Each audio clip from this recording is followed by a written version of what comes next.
Hey friends and music makers, welcome back and welcome to this week's live stream, part 2 of my series covering music theory fundamentals for electronic producers. Today we're focusing on bass and how to create bass patterns that transform your tracks from amateur to pro. I'll break down everything in easy to understand terms, specifically for Ableton Live users.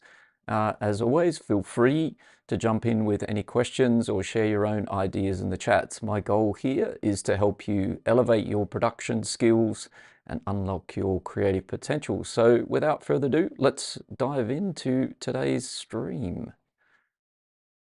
Start with a little bit of audio so we can test that we've got everything working. So we'll have a little drum beat and a bass.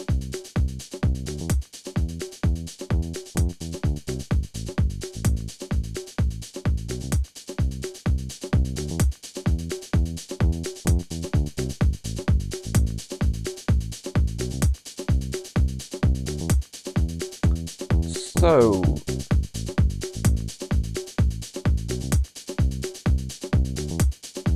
all looking good at this end. If someone is already in the live stream and they can let me know when they get a chance just to give us a thumbs up or let me know in the chat that we have a microphone and the music levels are good, that would be amazing. So if you also are in the stream with me and you know where that particular track, that bass line that we were just listening to with a bit of a drum groove, what track that's coming from, then feel free to drop that in the chat. I'll just give it a quick play again in case someone's joining the stream just a little bit after we started. So I'll just have a quick play here. As I said, a thumbs up or letting me know in the chat that the microphone levels and the music levels are good. That would be really helpful and appreciated. Let's just have a quick play again.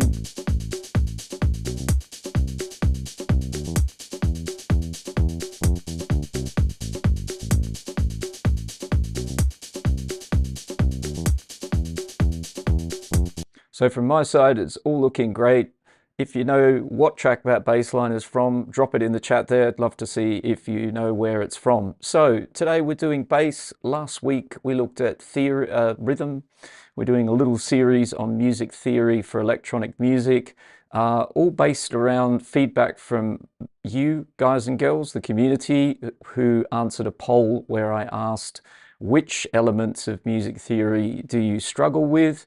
And we sort of identified melody, harmony, rhythm, and bass. And so we're sort of building through that series, and we're probably going to go past into also harmonic rhythm and melodic rhythm as a sort of last topic on it. But we're working our way through rhythm, bass, harmony, melody, and sort of covering those elements and making it in a logical way where we're sort of, as I said, building on one and then the next and the next. So today is bass. I recently did a video about good and better bass lines on the channel some weeks ago now. So I'll put a card to that somewhere here. I'd suggest checking that one out as well, because I'll try and cover other things today that are separate to that. But that one was about sort of how to elevate your bass lines. So we started with a house bass pattern and a house beat. So what I've done here today is I've separated sort of like 3 different drum patterns, let's say, as a something to work with. So we've got a house drum groove, just nice and simple. Just a drum rack with a kick and some hi-hats and a couple of congas. So we're going to look at some bass lines that can go well with that drum groove. We've got a progressive kind of house drum groove. Let's turn that track on. Again, fairly simple kind of drum groove, which is good because we're not looking to sort of go crazy with the drums. So we've got a progressive kind of house rolling groove, and then we've got a techno drum groove over here as well. And so we're going to get some bass line examples that can go with these different grooves.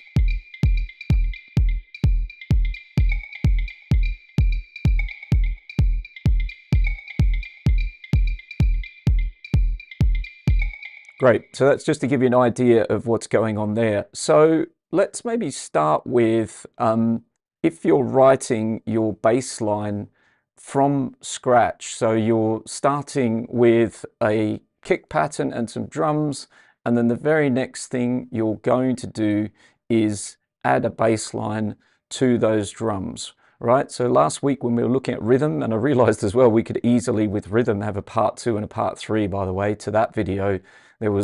I touched on, I think, the important things, but there are many, many other things I could have touched on as well. Similarly today, we're going to try and stick to a framework here that makes sense, but obviously basses, who doesn't love a good bass? And they can go in many directions. So we're going to stick to sort of, as I said, making patterns, making your patterns interesting, making them sort of work with the genres that you're choosing to work with. So looking at to the right here, just some notes to focus on.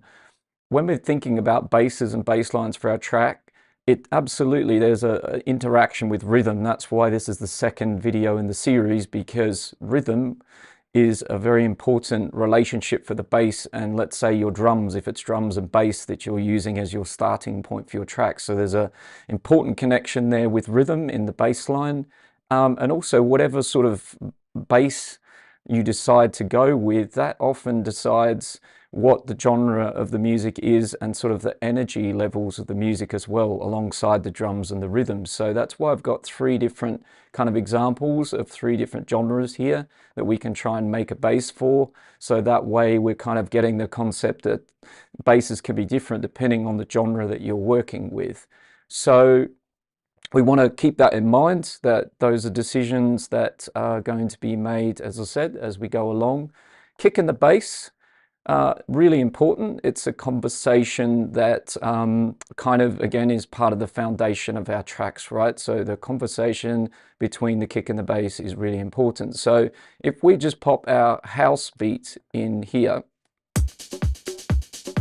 and as I said, it's nice and simple. And if we take everything else out and we go back to that very first bass that I was playing at the very start of today,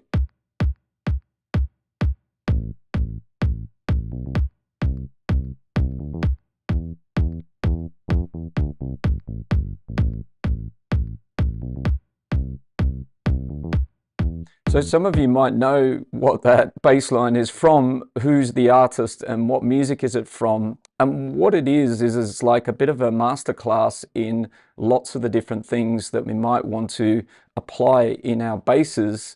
So if we look at the very first bar here and we loop that up just by itself, so the very first bar 1 with our kick drum, there's something that's going on here. And let's even say we take out this little fill over here.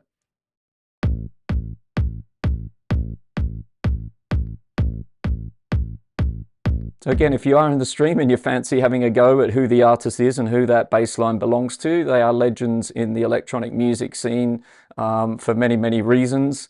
And so what we can learn from amazing producers, legends in the scene, is, as I said, this bass line demonstrates all sorts of interesting techniques. But what we've got here is a clear use of bass notes that are on beat. So what they're doing is playing exactly at the same time as the kick drum is happening. So if we change our grid to reflect quarter notes, like so, then every time our kick is happening on these grid markers here, so is this particular bass pattern here, right? So that's what we would call on beat. But then as we go through this pattern, so they also have a nice little fill here, which introduces the next section. So the first bar has on beat bass by this nice little turnaround fill. But then by the time we go into the second bar,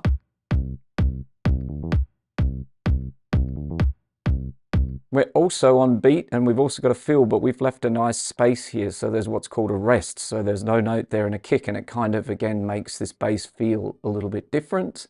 And then we can go across to bar 3 and we can see that's kind of quite similar again over there. And then in the final bar, what they've done is they've got this really nice little kind of melody, a little bit of a transitional piece again. So lots of little shorter notes that kind of go in a downwards movement and into this little pat at the end. So what there is a whole mixture here of on beats, off beats, these little fills, and overall it makes for this really kind of quite magical and interesting bass that can kind of stand up on its own, but if you know the track that it's from, well, it works very well with the melodies that belong in this track. So if we play it again,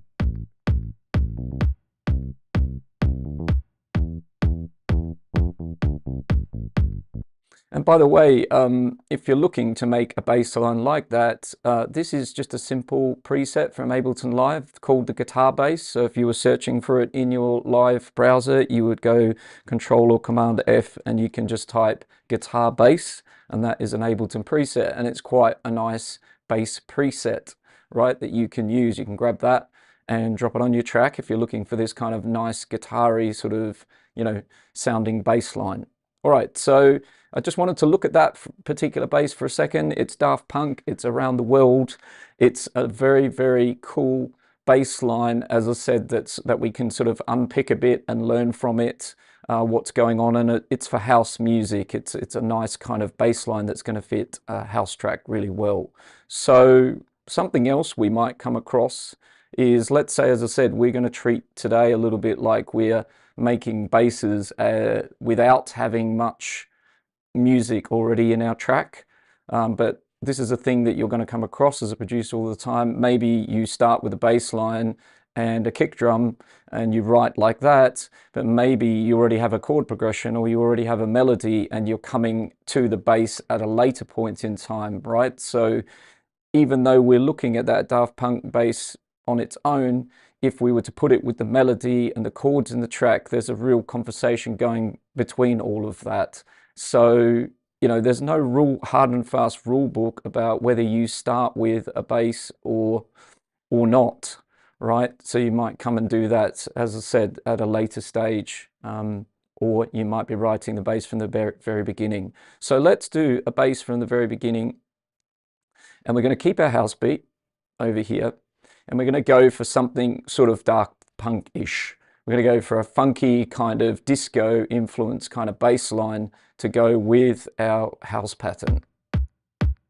And we can have just the kick if we like, or we can put all the drums in. Doesn't really matter at this point in time. Let's maybe just say we leave the kick for a second and then we'll listen when we get everything else in. So let's stay over on our bass track over here where we've got our bass synths. Let's pop in a new MIDI clip. And let's say that, as I said, we've got no other music in our project. So what we're going to do is we're going to pick some form of a note and some form of a scale, ideally, right, to work with. So we're going to say, let's pick a key. So let's say that we're going to use the note A. Okay, so today we're going to say in this bass line, A is going to be our root note. So we're going to be putting A as the starting point of our particular scale, right? So that's something you're generally going to do whether you've got chords or melody already. As I said, if we're from 0, let's say we pick a home bass, a root note, and then we might say, okay, we're going to use the key of A, and we can also play our A. We could put our key awareness on as well if we like up here in Ableton. Let's do that. So we're in A on our MIDI controller, but now we can decide whether we want A minor or major or something like that. So then we're starting to next define a selection of notes that go with that home bass and that key. So I think we'll choose a minor scale, and that's going to give us this selection of notes, all the white notes from A to A, okay? So that's probably a good starting point for a bass line, considering we have nothing else, as I said, musically in our project. We're writing from 0. You could just mess around and not worry about a key and a scale, but I think if you're beginning, choosing a key and scale is going to help you a lot, because you're going to have a starting point, a platform to work from. So we're going to be in A, that's going to be our home bass, and we can use any of our A's, and we got all of these notes here available to us, okay? Some of you may already know this. As I said, we're trying to keep this really beginner friendly, not too complex, but perhaps some of you have heard of a pentatonic scale. If you are in the stream with me and you fancy letting me know, do you already know about pentatonic scales? If yes, drop a yes in the chat, or let me know what you know about those particular scales. How do they differ from what we were just looking at? So if we pick A minor here, this is a traditional 7-note scale. So we can count our way up from A to A. Let's see that we've got 7 notes before we start in the next octave. If we choose a pentatonic from here and a minor pentatonic, we bring ourselves down to just 5 notes. Okay, so what you can find actually is quite a nice place to start sometimes, and something like a bass line is perhaps a funky sort of disco bass here, is to try a pentatonic scale as opposed to a 7-note scale. And what that's doing is it's just reducing 2 of the notes from the 7-note scale. They're gone. They're not here. We don't see those notes. We've removed the 2nd and the 6th degree, and now we have an A minor pentatonic. So it's giving us a little bit of a more simplistic selection of notes to work with, and it's kind of, if we got technical, removed a couple of notes that are quite tense. So now we have these notes.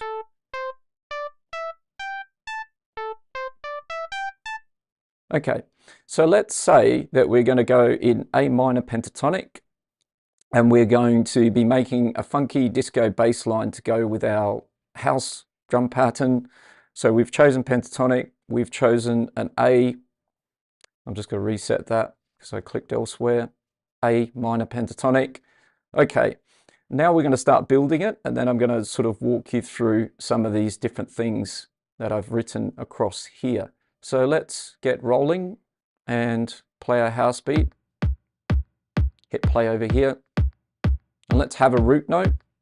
And let's maybe start a bit like the Daft Punk bass. We could have something all on beat. And then in between these on beats, we could start to add in some nice little kind of transitions.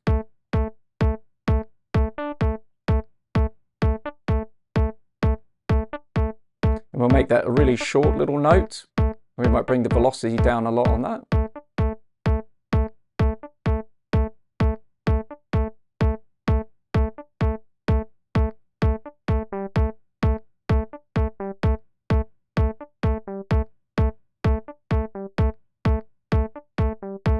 And let's make ourselves a couple of bars long. And what we're going to do is we're going to incorporate some little kind of transitions, again, a bit like sort of Daft Punk were doing, as I said, by doing our own bass here. I'm just going to mute those little hits here by having some things on beat and then taking things off beat. So these here are all root notes, and they're all following the same pattern as the kick. By removing this one, we're going to have a little bit of a pause in our bass, which I think will be really nice. Let's mute these as well so we can just hear the very basics. Okay, so the next thing we're going to do is kind of work in this little area here, and we're going to have a little fill, okay? And we're going to make a little transition into that section.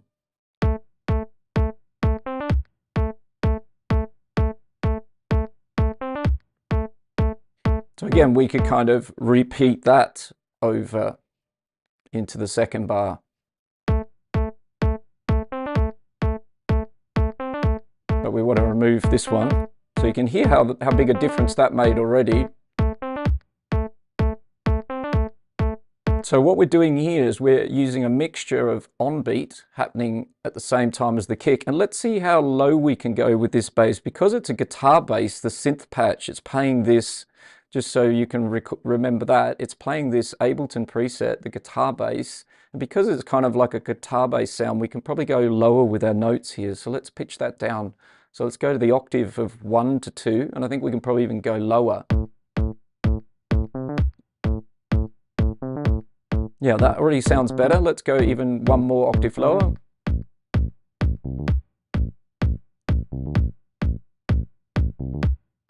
Right, and at the moment we're using all the same note lengths, so maybe we could have these on-beat notes, they could be 8th notes, so even though my grid is in 16ths, they could be longer, and then these little fill notes are going to be just 16th notes. So that already changes that kind of feeling quite a bit. And just by default for me, I'm always personally going to, sorry, I just clicked the wrong button there.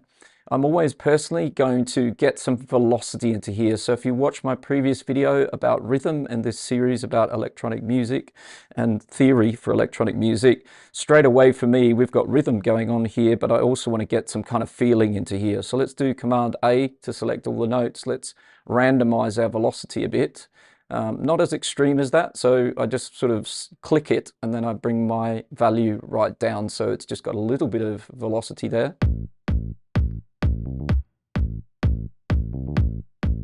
And that's fitting nicely around the kicks. We can still hear our kick drum pattern really, really nicely. There's no clash, even though these are playing on the beat, right? So if we do a duplicate of this bass, let's duplicate it down here. Let's give it a new color. And in this one, if we take everything we've got and we move it across, it's now what we would call a syncopated bass. So let's mute this little fill here, because that wouldn't make sense. And let's push this note here. So that's a very, very, very common bass in electronic music. It's an offbeat bass line, rolling bass that's sitting on the off beats between the kick drums, right? We're highlighting the off beats, the weaker beats between the kicks. But as you can hear, if we go back to the bass we were working on, it's a different sort of style. This bass is used a lot in lots of genres. So even in our house music, if we bring in the rest of our house drums, let's go in here, Command A, bring everything in. It works. But it's very vanilla, and it's used in a lot of other genres where we might have more busy other things going on in the track, and we want the bass line to be very, very simple, right? We don't want a crazy melody or pattern in here. We're looking more for simplicity. Here, we've got a bit more of a funky kind of guitar kind of bass thing going on, and we're trying to make that kind of like Daft Punk type feel, taking some tips from the masters, or one of the masters, right? So we're kind of following their idea of some on-beat bass notes, following the kick, little fills happening. This is really important, I think, because it really changes what happens. So let's duplicate along a little bit further, and let's say that we also could have a little bit more melody in this bass, because right now we've got a lot of root notes, and then we've used a couple of the other notes from the scale we're working in, but we've just got mainly roots and little fill notes here. So let's say that we maybe start by going up and having a little bit of a different sort of pattern over here in bar 4.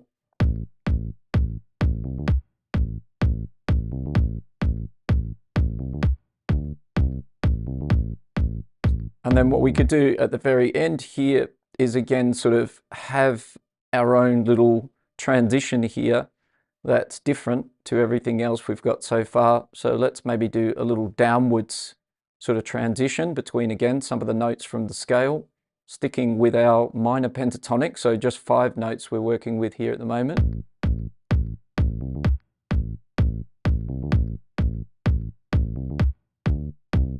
And I didn't take that note out in the second bar, so let's take that. I did actually, sorry.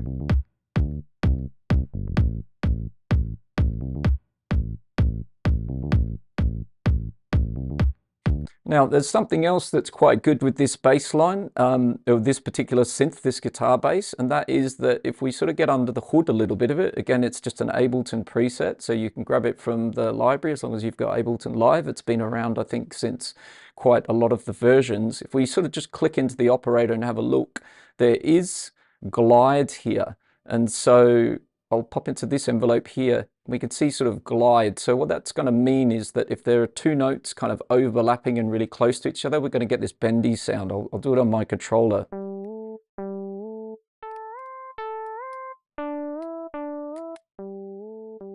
So that's to do with the fact that we've got glide happening, and we've got a few things. The synth is set to 1 voice in the global section.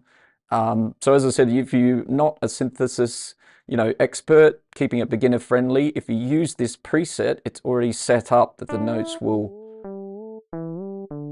will bend between each other, which means you can get that nice kind of feeling without having to be a synthesizer expert and deep dive into this synth, which means that if we come back to our bass pattern a little bit here and we look at sort of somewhere, let's maybe even do something sort of unique a little bit in this section here. So we'll make this whole bar 4 here kind of its own unique little area, right? And let's say that we put 2 notes like this, and let's kind of bring them so they overlap a bit like that. That should create that little sort of bendy sound in between those 2 notes.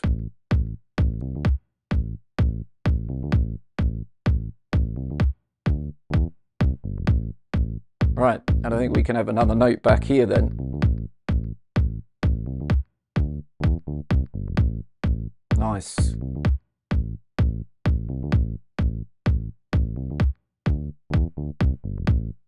So a lot of root notes still in this bass, but now we can start to kind of get some more notes out of the root. So we could also have a little bit more movement in our scale. So maybe we put a little bit of a pattern up here, rising.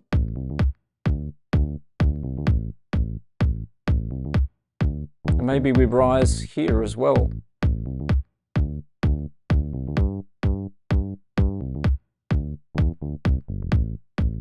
And then we can bring this little fill up.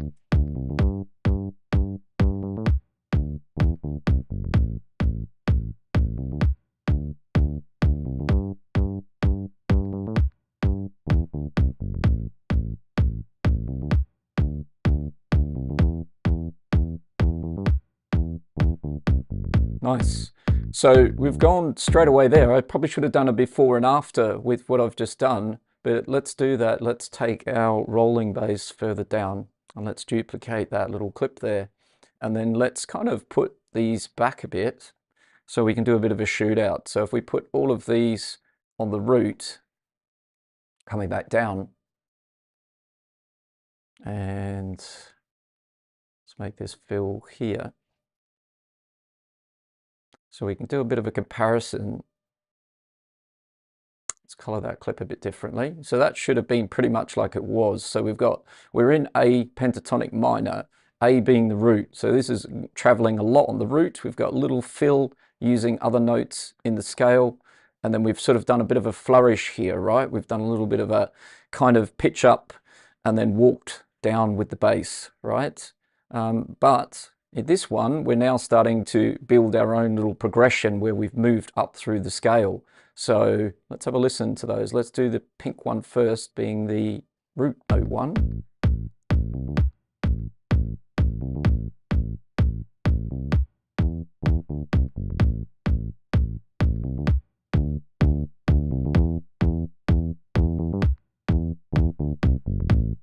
So, you know, taking a influence from our friends Daft Punk, this is a really nice, funky kind of guitar pace that we're starting to get happening here. The minor pentatonic is interesting because, like I said, it's given us 5 notes instead of 7, and that might be really helpful if you're beginning, so you're not confused by, or you're not dealing with 2 more notes and you're thinking, oh, I have to put those 2 notes into my pattern. Well, here we've got 5, and they're very much the 5 that musically go together really nicely and sound very pleasing on the ears. So we're incorporating the pentatonic. We've got not quite this 2 sections here, which I'm going to go through now, and note range. So what we could also do, I would say definitely out of these 2 basses, we can clearly kind of hear that the 2 is quite an evolution from the 1, right? The 1 being the very simple root.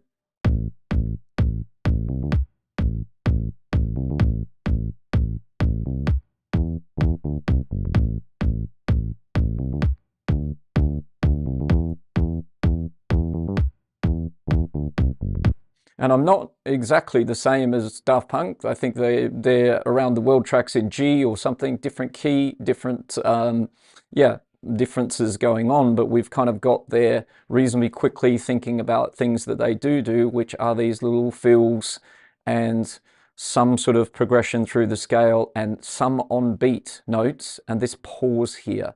this pause of dropping that note at the start of the second and the fourth bar. That kind of really gives that nice kind of feeling to the pattern. So let's look at some other things we could do. Maybe if we were to extend this to another 8 bars. Before I do that, I will copy it down. And this one's going to be clip number 3, so that we've got some differences.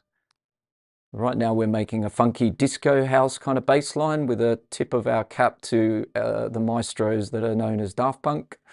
All right, so in clip 3, let's duplicate it, and let's say that we go and use more of the piano keyboard in this section over here. So what we could simply do is kind of like get some octaves maybe into what happens here. So perhaps we could take this whole 7th, bar 7 and 8, and go up an octave. Let's see what that sounds like. Or perhaps we take the whole section and go up an octave in this section, second 4 bars.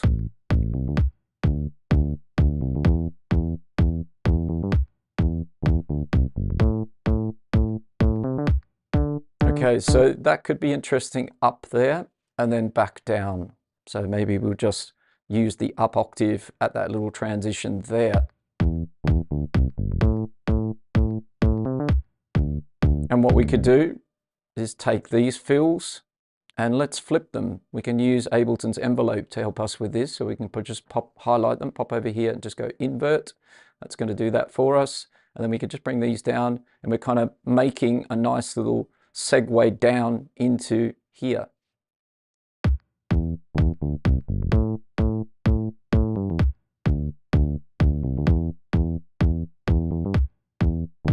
Similarly, we could have our bridge here a little bit.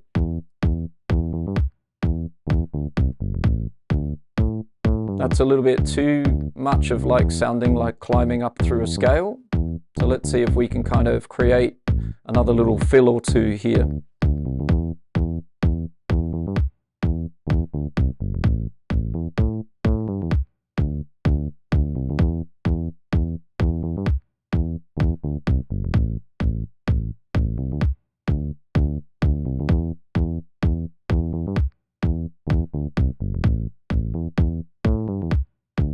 Well, I think that's kind of better up. But we can also do a little bit of a bendy overlap again here by just dragging that note manually, just so it's over the top. And then we can bring that maybe across a bit.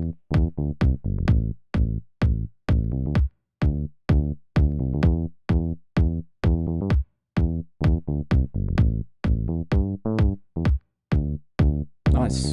So just customizing it, taking it somewhere else in the second section here and using a bit more of the piano roll. So with this guitar bass, just keep an eye on this. We are down here in A0, which is low, but it's got a little bit to do with the synth that's playing back this bass pattern, which is a guitar bass preset from Ableton Live. If we switch over to a couple of other bass patches I've got in here, which we're going to look at with other genres in a moment, but if we switch over to this one, this is like a Chicago house kind of analog bass patch, it's going to sound too low.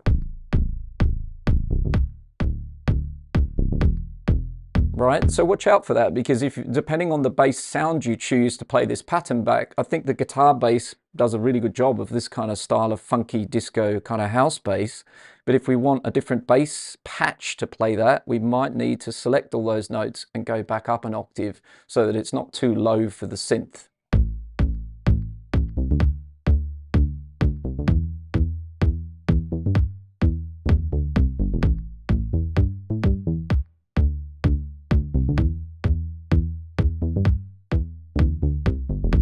Right, so we could work with that bass synth here, but we need to get it up a bit of an octave due to the particular sound. And today's video is not about the bass sounds themselves. We can do another session about that and do sound design. Alex Moreno, buenos dias, good morning to you. Hope you're well, my friend. Also, if you are not Alex, but you're also in the stream, do say hello in the chat, introduce yourself. Feel free to drop any questions in there if there's something that I'm doing that you want to ask, and understand something different about what's going on, feel free to ask questions. There's no such thing as a bad question. So yeah, if we were flicking through a few of these different bass patches, you can also hear genre-wise, you know, even though these will all play that pattern, we can kind of hear that some of those are better designed for other genres we're going to look at in a moment. So let's go back to our guitar bass. Just wanted to show you that it's also important sometimes, depending on the bass sound you have, what octave you're in. For the guitar bass, A0 and working around there is great. Let's get the rest of our drums in.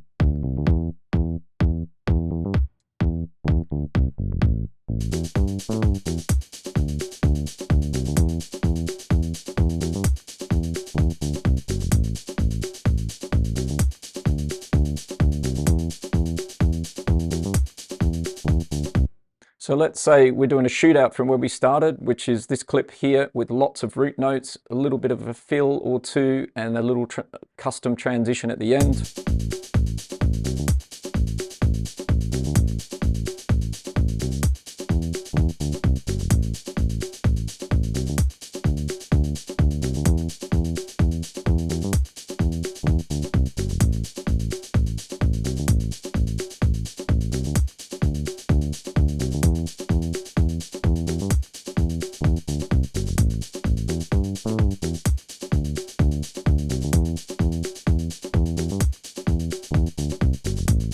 Nice. So 2 and 3 for me, absolutely working. 1, hopefully you can see my point, that thinking about that a little bit more deeply and developing it a bit, it's made that a lot less boring, because there's a lot of root notes here, which is okay. It's very, very simple. But now we've evolved it a bit by turning it into its own little progression. And again, if you started with the bass here, well, it's an open playing field, because we don't have, until we picked a minor pentatonic and started writing this, we didn't have any other notes or instruments or anything clashing with this, right? That had already set a foundation. We're making our own foundation here with the bass. So what do I mean by that? Like if I wanted, with this clip 2 here, I want to copy it over to a track to the right here, which has an instrumental 2 on it that will play back chords. And what we could now do, musical wise, is actually look at this bass as the inspiration then to a chord progression. And so we could literally say, okay, this would be chord 1 here, and this would be chord 2 here. So let's say we actually bring it there to start, and we can get rid of those notes. I'm going to leave the little fills at the end. We'll look at those in a sec. And then this could be chord 3 of the progression here. Okay, did I remove too many? Yes, I did. Let's get rid of those.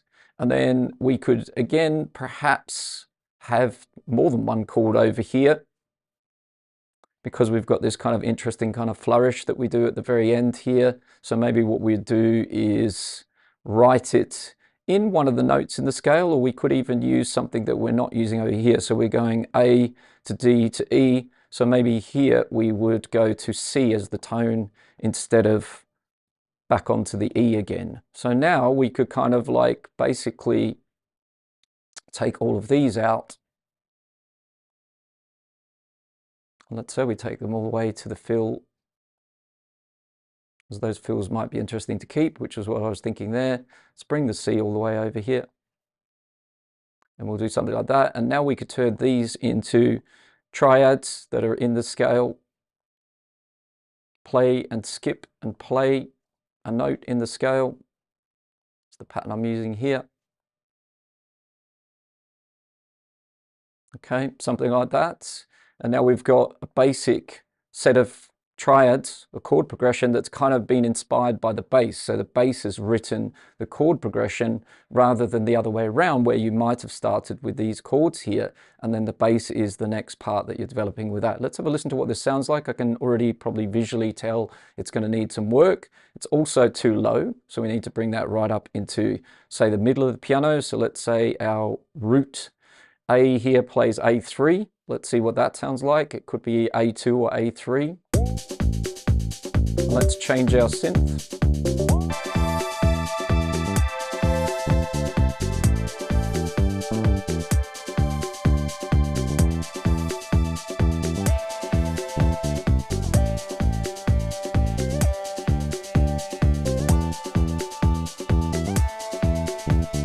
Okay, so there's something to start with there, and then we could refine those. But this is a bass video. In the future, we're going to look at harmony next, actually. It will be the next video in this series, and then we'll start building really cool chord progressions. But this one I would work on a bit, but it's the bass has given me the starting point to that, right? Which is pretty cool. So, you know, you can write the bass first over here, and then that can lead us to the chords, and happy days. So let's look at a little bit, just a bit more on this bass line that we've got so far. I'm going to sort of focus on clip 2. I'm going to delete that chord progression.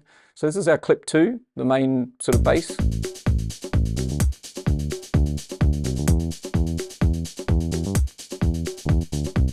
So to make it a little bit more even disco style, there's another little trick that's used quite often in disco. So we're making a funky kind of disco house bass here to go with our house drum groove. If we copy 2 down into a new clip, give it another color, and pop into here, let's turn off the scale here.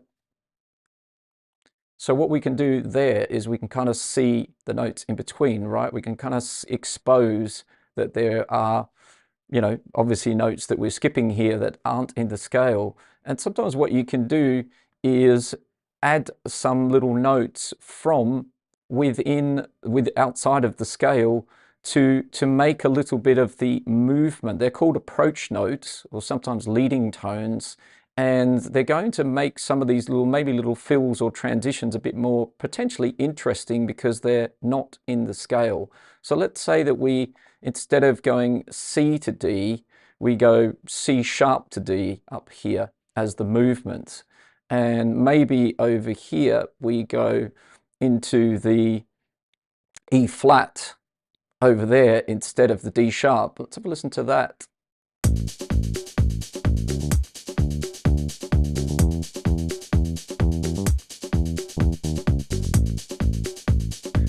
So it's a little bit different, and it's not nasty, even though they're not in the scale, and they're only a semitone away. So that's the kind of thing here. We're now sort of like 2 notes in the piano. We're closest together, whereas before we were further apart. So if we undo those moves and we go like that, we're a whole tone apart in music theory.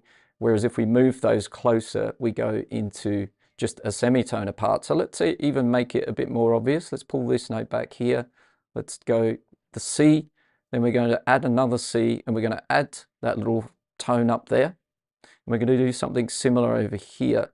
So let's say we're going to keep the D, but also have a little D in there. So I've added this note and this note as little approach notes, little leading tones or tones that are connecting what we've got going on, but they're not in the key or scale.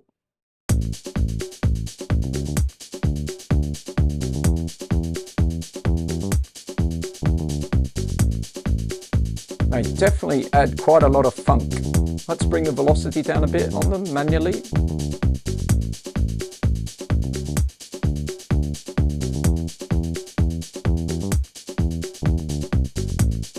Nice.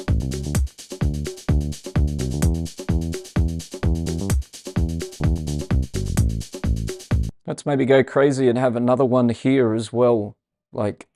And what they are is they're currently chromatically, right? So this is getting a little bit, let's say, slightly more technical than beginner friendly. So if you want to ignore this part, you can, but we're just exploring how we can evolve this and elevate it a little bit. So hopefully you're following along okay. Chromatic is when we talk about just playing all the white and black keys moving up and down. So we wouldn't be just sticking to the notes of the scale. We'd just be traveling up or down the piano. So I'm simply kind of filling notes in between 2 notes, the scale chromatically. So I'm playing the key that's available to me between the 2 notes that were in the scale.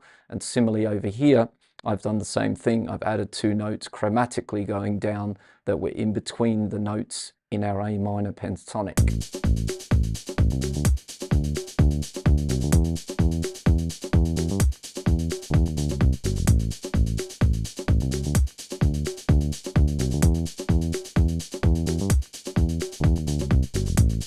And I think they sound really, really cool because I've added sort of more funk and more groove if that's something you're looking for. So once again, if we sort of go down with that clip, we copy it down, because we're going to work on it again in a moment.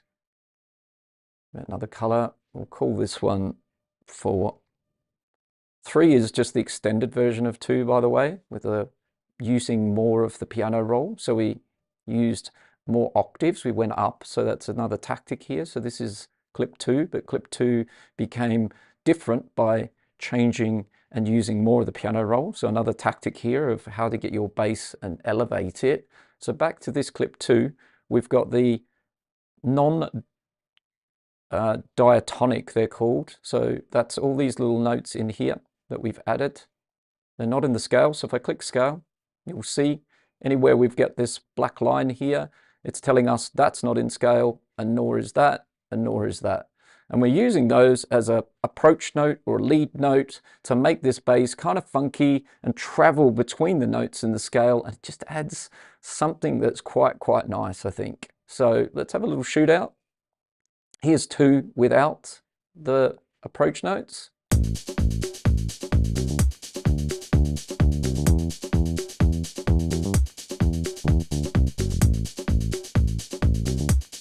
Let's jump to 3.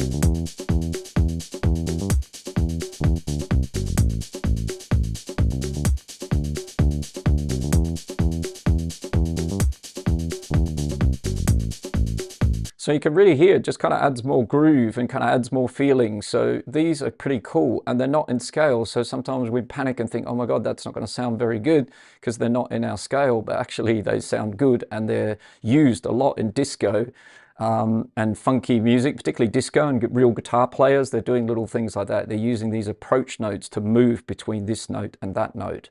So let's say, I think I have my direct copy here. Yes, I do. So that's good. So let's go down to 4. And let's say in 4, we turn scale back on, and we would make all of these notes in the scale, right? So now we're going to choose notes that are in the scale, not outside of the scale. So if we were to move between these 3 notes, but we pick one that's in the scale, right? So in a moment, we'll get it back. So if we take this one as well, we put it down into scale, and this one into scale, and then we do that again. Now we're kind of moving between the different notes in these little transitional areas. We're moving with notes in the scale, not outside of the scale. And that sounds quite different, because if we turn this off again, we kind of can move in some places in the next note, semitone, so right side by side, but some of these will actually be a whole tone away from each other rather than being a semitone. So this one works as in side by side, like the other notes that we were just looking at, but it's going to sound really different, very different.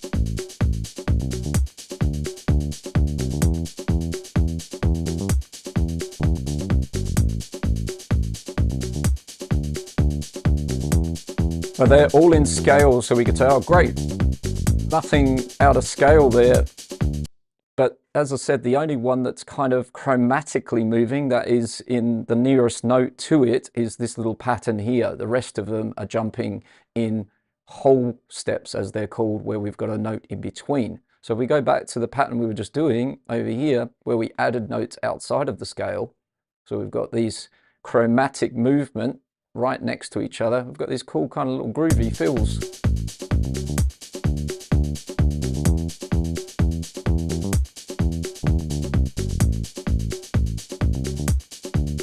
And I think there's something that could be really nice to add to this, actually, could be a swing. So let's say we pop into the groove pool for a moment, thinking back to our last episode, which was all about rhythm and working our way through music theory for electronic music producers. Let's pop into here, and let's say we'll delete that one out of the pool because I'm not sure what that was, but let's have some 16th note swing in here. Let's have some quite well swung grooves.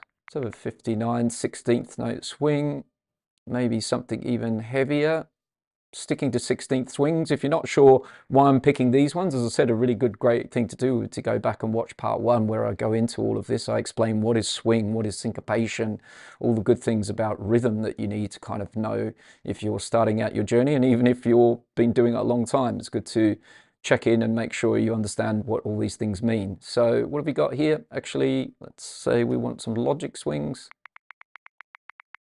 So the 59 from there. and let's do an MPC. That'll be enough. We don't need to go crazy here. All right, and then we can try some of that on our bass as well.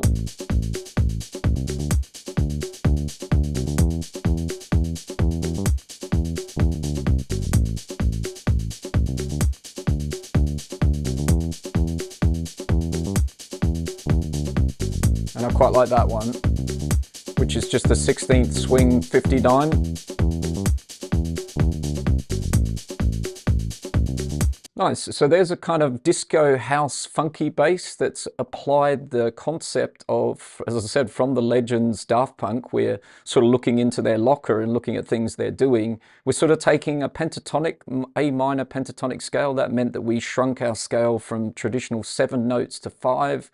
We removed 2 intervals that we don't really need to work with maybe in our bass. So we simplified the number of notes we're working with. We've now added approach notes. That's these little nice kind of cool notes that are outside the scale, and we've added those to connect the dots between notes that are in the scale, and they sound really, really interesting. That's a disco technique. And then I've sort of just explained lastly here the difference between making those connecting notes from the scale and making them from outside the scale. And that is quite a different sound again. And so this is okay. I've used the notes to connect the little transitions only using notes in the scale. That sounds a certain way. That's diatonic, so it's all correct. And then these ones are outside the scale, but actually I think that sounds more interesting. And so they're chromatic, the little approach notes that are in between. Note range we looked at in clip 5 down here, which is where we've taken the same pattern we've been using, and then we've kind of extended it up in the 2nd octave. So let's have a listen to a bit of a shootout. We've got 3 with these little non-chromatic notes.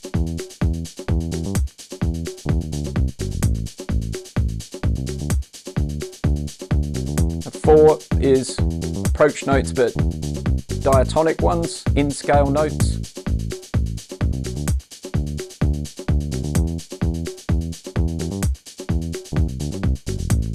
Which sounds okay. Of course. And then we've got 5, which is where we explore a bit more of the keyboard.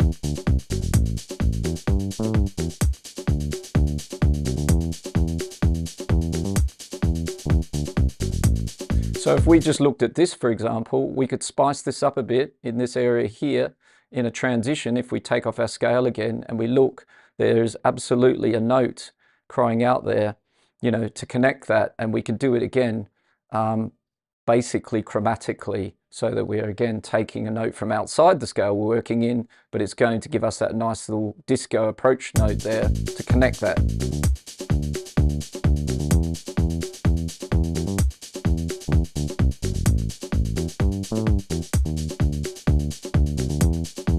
Shorten it up a bit.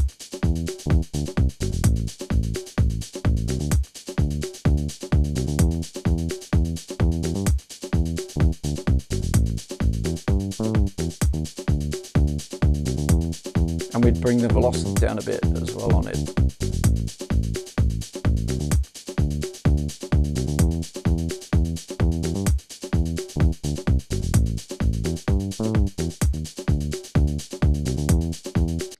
Right, so coming back here, 3 is my favorite, 5 is nice. I mean, as I said, I would actually still work on this as well. This would be like a variation of 5. So, sorry, 3 would be my main 4 bars here with the little connecting approach notes that are chromatic outside of the scale. And then I would develop that into 5. So 5 works, but it doesn't have the little approach notes in it. But this is cool. This was designed to show you about using more of the piano roll. So we've changed it by getting up and in some higher notes into this pattern. So let's come back to pattern 3. And let's say we try one last little bit of polish to it. By the way, if you're here in the stream with us, feel free to ask any questions. If you have any, say hello. Where are you tuned in and listening from? Hope you're having a great weekend and you're finding this useful and interesting. All right, so in this pattern here, let's see if we can add some very small kind of little ghost notes. I kind of started with some earlier. but let's kind of bring some back in here. And these are almost not going to be heard, they're just going to be felt, right? So let's sort of loop this section up here.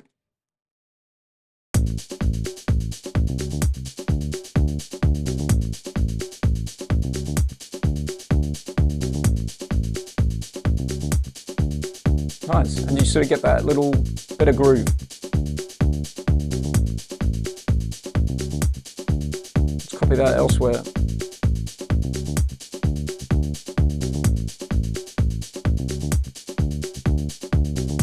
More funk, more groove, right?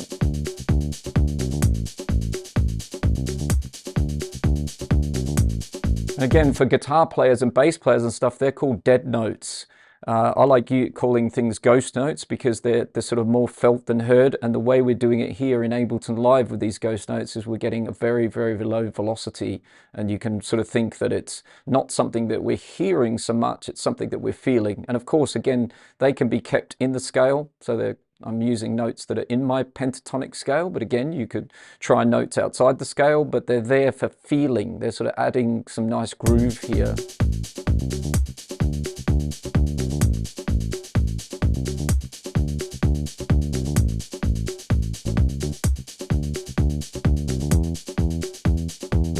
I'm going to add a few more.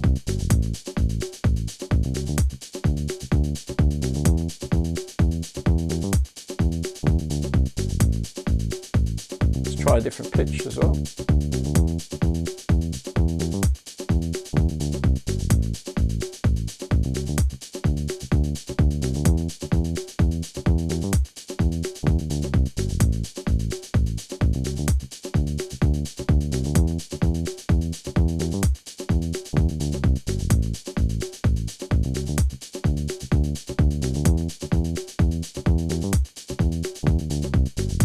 Nice. So, you know, that's incorporating everything that I think is good for making sort of like disco, house, funky basses and putting in lots of these little techniques. A2K77, very good afternoon to you and great to see you again there in the chat.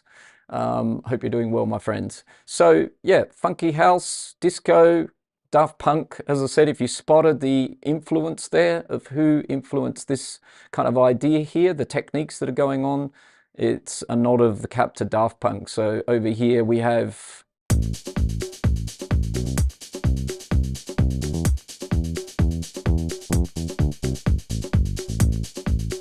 that is the actual bass loop of Around the World by Daft Punk. So I've just been kind of thinking and inspired, but I haven't been looking back into that clip since I played it at the start of the show, and we'd be building up our own, but applying the same concepts, some on-beat notes, some nice little transitions, and we've added extras. We've got approach notes, they don't have that.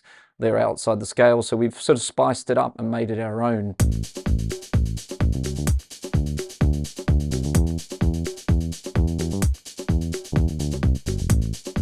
But of course, their track is incredible and it has lots more other things. There's a conversation going on with that, with a melody, and you know, there's a lot more incorporation there. But again, if we just think about what's going on here, A2K77, I think the idea between those bass patterns is to have a catchy groove, but should not be busy at the same time. Great point you've made there. Yeah, if your bass patterns are too busy, like sometimes if you write a bass pattern that's super busy, you might actually want to transfer that bass pattern to the melody and actually then write a more simple bass to go with it. The trick A2K77 with this one is this is a real guitar funky bass that has a lot of rhythm and groove. Let's strip everything away except for the kicks.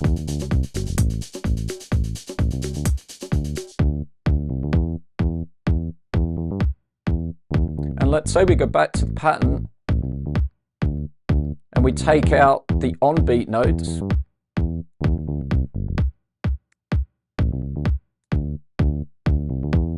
This bass would not work well.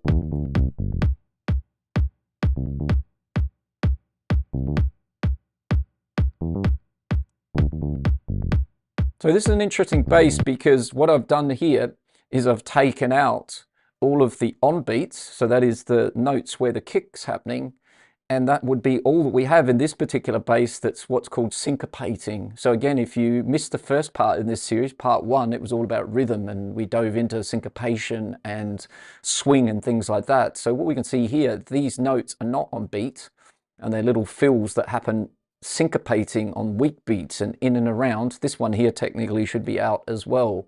And they don't really make a very strong bass line.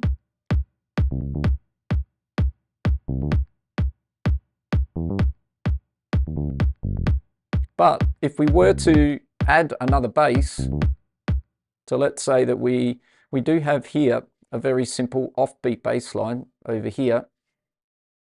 Let's say we move that across to the on beats, and let's go and give it its own track. Pop it over here.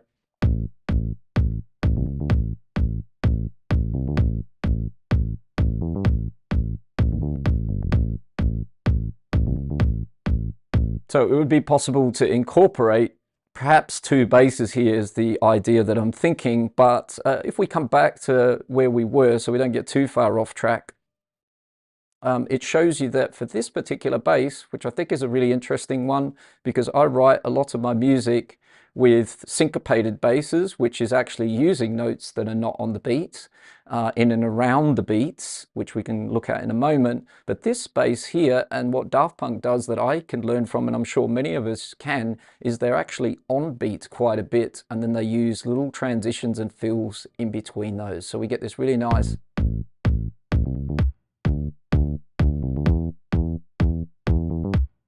But again, what you need to watch out for is the type of bass sound then that you choose. So we're using this Ableton preset. It's in the Ableton library. If you want to use the same bass patch, it's called guitar bass. It's simple as that. It sounds really good. It's also got this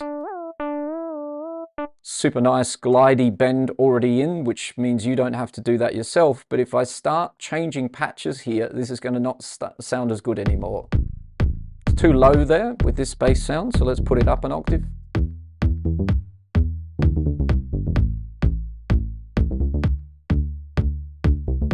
So that could work, but I think it's much, much stronger finding also the right bass sound to go with that kind of style of notes. And again, Daft Punk, there's sort of a lot of their music is definitely a tribute to disco and housey vibes, all that good stuff.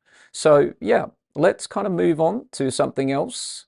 But that was an example of a disco funky house bass, and what we can learn about building those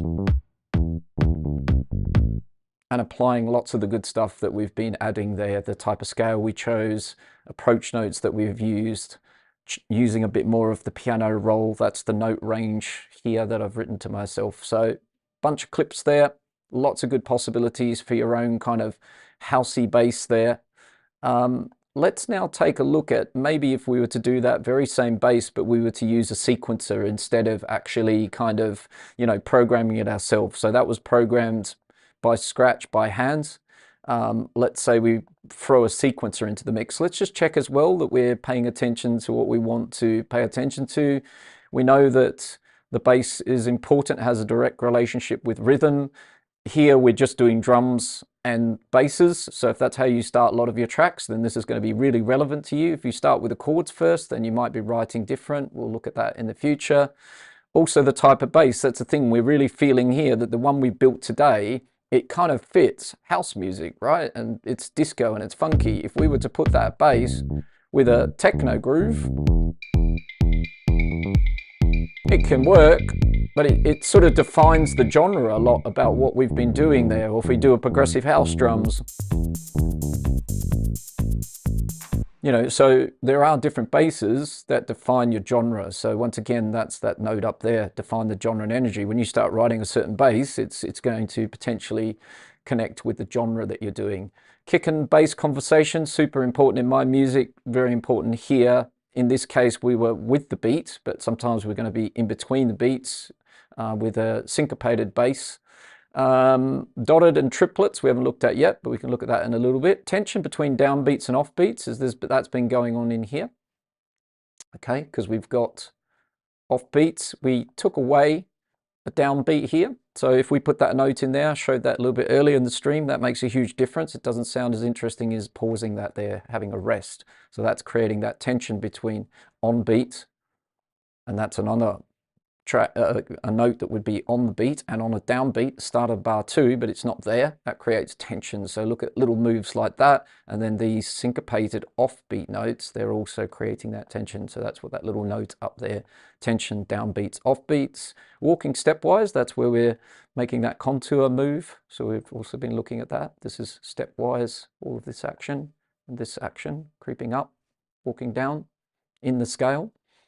Approach notes we've looked at now. Rests, we've just looked at that a second ago. Fills between root and chord tones. Okay, so that we've also just looked at because we were using notes in the scale and outside of the scale. All right, so let's say that over here we're going to use a sequencer. Okay, and I'd also say, even before we start with the sequencer, that Ableton's new MIDI tools in Ableton Live 12, they could do very interesting bass lines right off the cuff without too much effort. Like you can roll the dice and kind of start with something out of the box. So let's move all of our good stuff down the bottom there from our friends Daft Punk and our house and disco funky bass, and let's just put in a new MIDI clip. And again, we might start with a certain key in a scale, so could be a good idea, but we could also just kind of roll the dice literally if we like. So if we're in Ableton Live 12 and we're looking at the new MIDI tools, we can pop over to the tabs over here. We want the last tab over here, and we could use seed, that would be 1, to come up with a bass line, right? And what we can do is we can switch off auto down the bottom here and have a look at what it's going to do for us. It's going to generate different pitches between C3 on our piano roll here and C5. I'm sure someone can probably in the chat already tell me what's not going to work about that range. Then we've got down the bottom below duration, so we've got note lengths here, so it can give us anything from 64th notes to 8th notes, and then it's also going to give us velocity of notes between 30 and 100, which is quite a nice range. So we're going to get some soft notes, and we're going to get some, you know, more harder notes. Let's go a little bit harder. So let's say we're going to change these sliders. Let's say we got 115, something like that, to maybe a bit softer. That'll give us a bigger range. Quite like the note length range, but the pitch for me doesn't really work.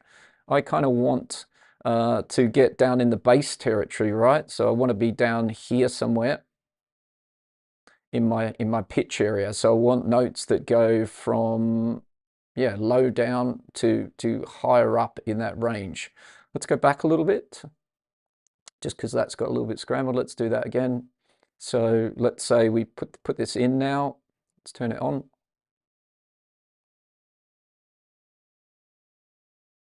And we could say, I don't know why actually, as I said, I've lost my other slider, which is a bit strange. So let me change this for a second. Haven't seen that happen before. That could be a little bug by the look of it. Let's go over to seed. Oh, interesting. Oh, bizarre. Anyone ever had that happen to them? I've not had that happen to. You see how everywhere else we have 2 sliders. We should have a max and a min range of those notes. So let's say anyway, well, I think we can do it. Yeah, we can do it that way. There we go. Now I've got it back. Okay, understood. All right, so let's say we've got it back. Great. That was my human error there. So let's say we pick all these notes, we delete them. We don't want all that mess there. What I wanted to see was my lower note and top note range. So now I'm going to manually adjust this. So I'm going to get some bass notes down here. Let's say we go down into the the 1 octave range. Let's say A1, and let's C4 is fine. That's going to give us some high notes. So we're moving between all the way down here, A1, sorry, here, up to well, okay, I see what happens. When I click it, it does that. So now I know how to restore that back. Hadn't happened to me before. And now I've got C4 up there. So we've got a nice range of notes. Let's click auto, and there we go. So we've got this pattern, right? And then we can kind of mess around with it. We can bring the voices down, so it's a lot less notes. You can also change the density, so you could even go back and put a couple more voices in, and you can add density, which will populate it, like so. Now this is seeds, and seeds can give you a decent starting point just like that. So we've got different note lengths off the bat, we've got different velocities down here, we've got different pitches involved, and as I said, you can kind of mess around with that. Trick would be though that you kind of need to now know how to make this work a bit. So it's kind of giving us a starting point, but we need to be able to turn it into something good. Let's hit play. So with the guitar bass patch I've got, it's a bit higher, so let's go down an octave. So we're just going to select all the notes.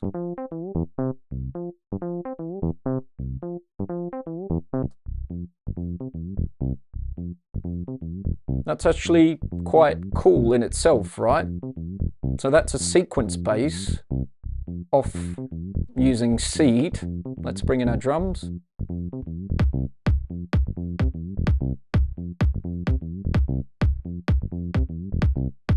Quite usable, right? And we've got a mixture of some of the things we're just doing quite manually, but in this case, Ableton's given me this pattern by messing around with these parameters and generating something, right?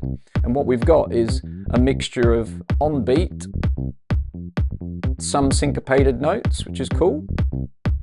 And so we're kind of already with a nice mixture of different things happening here with the groove. And we haven't worried too much about a key and a scale up to this point, but if we check, are we in a scale? Yes, we are. We're in C major or A minor, just all white notes. So currently we could say, okay, great, seed gave us that. Now we could say, okay, we want to turn it into a certain musical scale. So the other great thing with Ableton, and since we've got 12, is you could decide up the top here, in the scale awareness section at the very top of Ableton, we could actually say, I'd like to work in A minor, and we can go and turn on A minor as the scale awareness, and then you can go to this tab here, and you can ask Ableton to fit those notes to the scale. So if we select them all, Control or Command A, and then use fit to scale, they'll go into the scale. Now this scale is already good, so we need to pick something that has flats and sharps.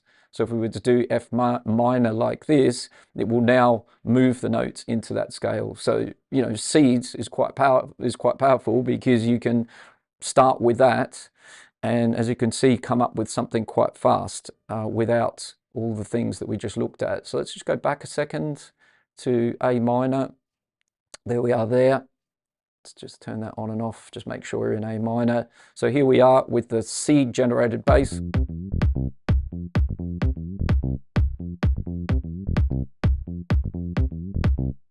And that would sound quite nice in a lot of genres that I kind of work in for sure.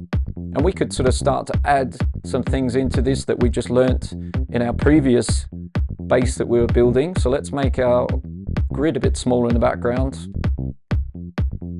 And I'm just going to add some notes from the scale and make a little bit of a transition or two.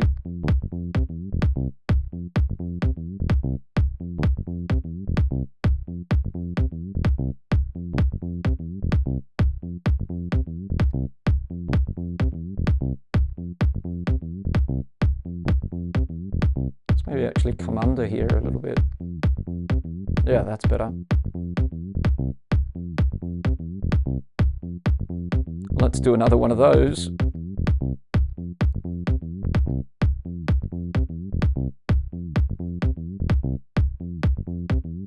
And let's take out this note here for a pause. Maybe this one.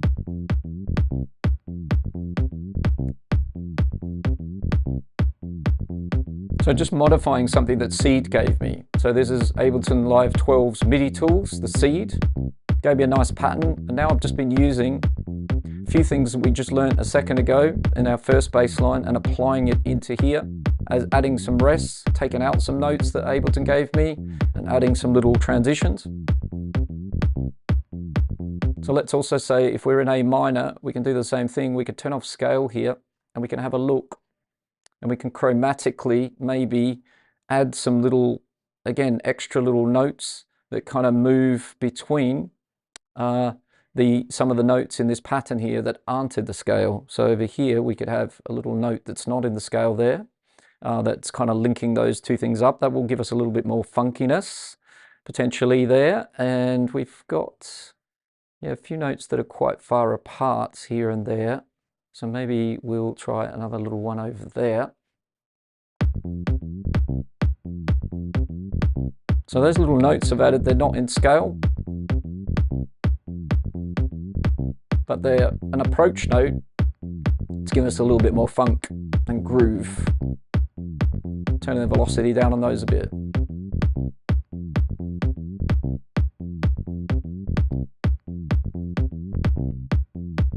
Let's have some, maybe like we used some previous as well, let's have some dead notes here, some ghost notes that are really just felt.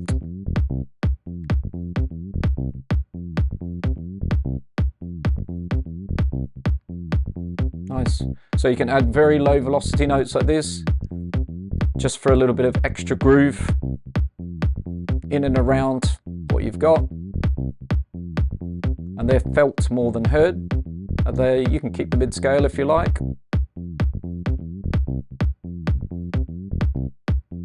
Nice. So let's say if we go over to our house drum groove, let's bring in all the sounds. So the conversation with the congas is a bit weird.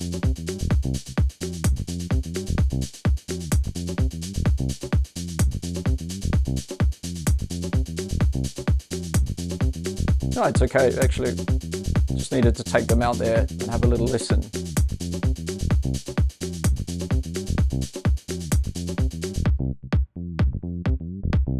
So once again, that bass line's really nice. C generated it. And we've got a nice mixture of on beat and off beat. So we're playing around again here with this syncopation and weak beats and strong beats. So once again, if we do a little exercise here and we duplicate this clip down and we go in and we take out the notes where kick drums are, right, where the kicks are living at the same time. So we've got a lot more syncopation in this bass line. So there's 2 notes there so far, and the ones I muted previously, these 2 down here, they were on beat. So all of this is syncopating. So it's working around the kick. Lot different to the last bass we were doing. So it's this clip here, just let me color that.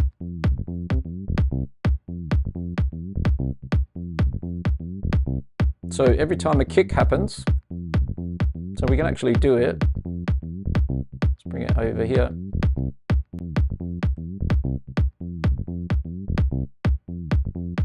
Bear with me a sec.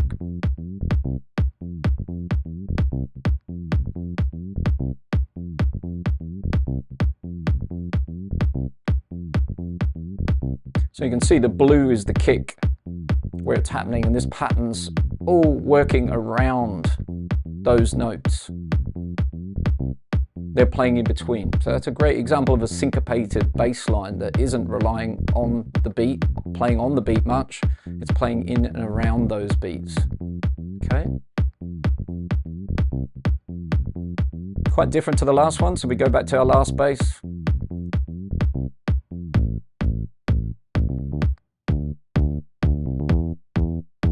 Very different rhythm, right? Because it's all focused on beat as well as sometimes off beat. All right, so let's come back to this clip, bring back in the on beat hits. They don't do too much at all, really. So let's duplicate that across.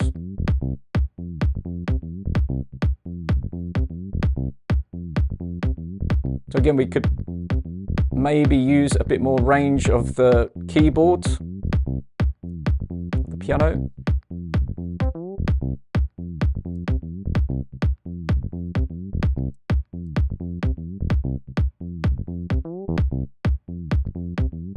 Let's flip these. We're going to use invert over here, bring them down. So if you're after kind of funky, minimal kind of, this is Christusy sort of sounding type stuff for me.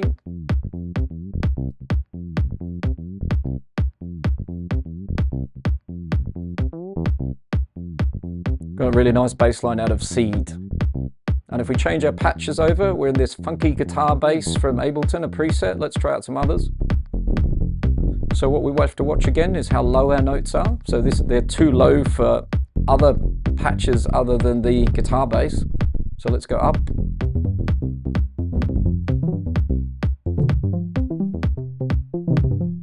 And also what you get is kind of a bit of strangeness, because the guitar bass is doing a really nice thing, which is it's got, if we just go back to the guitar bass patch for a second, it's got glide already set as part of it. So wherever those notes are, that they overlap and they're happening at the same time, and they're deliberately kind of happening in this section. They don't sound very nice on this other patch because they sound like they're playing the notes separately rather than bending them. So as you can see, your sound choice of the bass instrument is important as well, depending on what the pattern is, because this is completely different to what happens with the guitar bass. Because with the guitar bass, we can go much lower. So it's a much better fit, and the bendy notes work beautifully because we've got kind of slides and bends going on there. Right, so important to pay attention to those kind of things, and it points in the direction again that we can remember that the bass patterns kind of fit certain genres. The instruments that we pick go well with the patterns, and that's all going to help us. Seeds was great, came up with that, but again, you know, depending on what instrument we get this to play with and the genre of music we're writing, it may or may not be a great fit. So let's say we put our rest of our drums back in, our house drums. These could be tech house drums, by the way, as well. It's not just strictly house, just a simple pattern like that.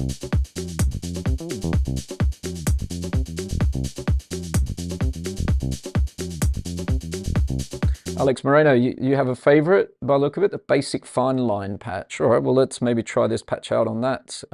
Basic fine, there it is over there. We'll just give Alex's suggestion a run here. So let's just copy the current bass we've got over to there. Okay, so similarly, we've got an issue that for the guitar bass, they're too low. So we need to bring the notes up an octave.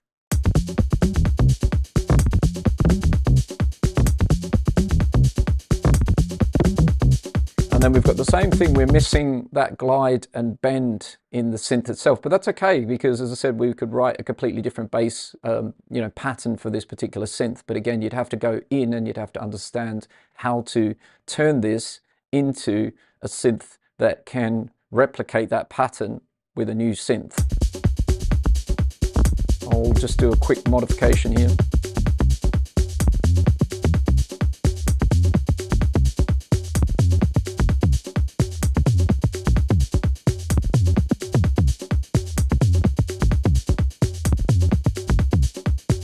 So yeah, I can make it work, but I'm going to spend a bit of time here in terms of tuning that to make that pattern translate perfectly. So that's actually a good thing to see, because this pattern currently suits very, very well the guitar bass that was playing it back. I do like that bass patch, by the way, Alex, because it's got a blue dot alongside it, which means I've bookmarked it in my folder of bass presets. So good shouts, but we would need to write a different pattern for that. I'm imagining if I just do something like remove the current pattern that we have and we put something like a very simple riding or rolling kind of bass line pattern on that particular bass, it will sound fine.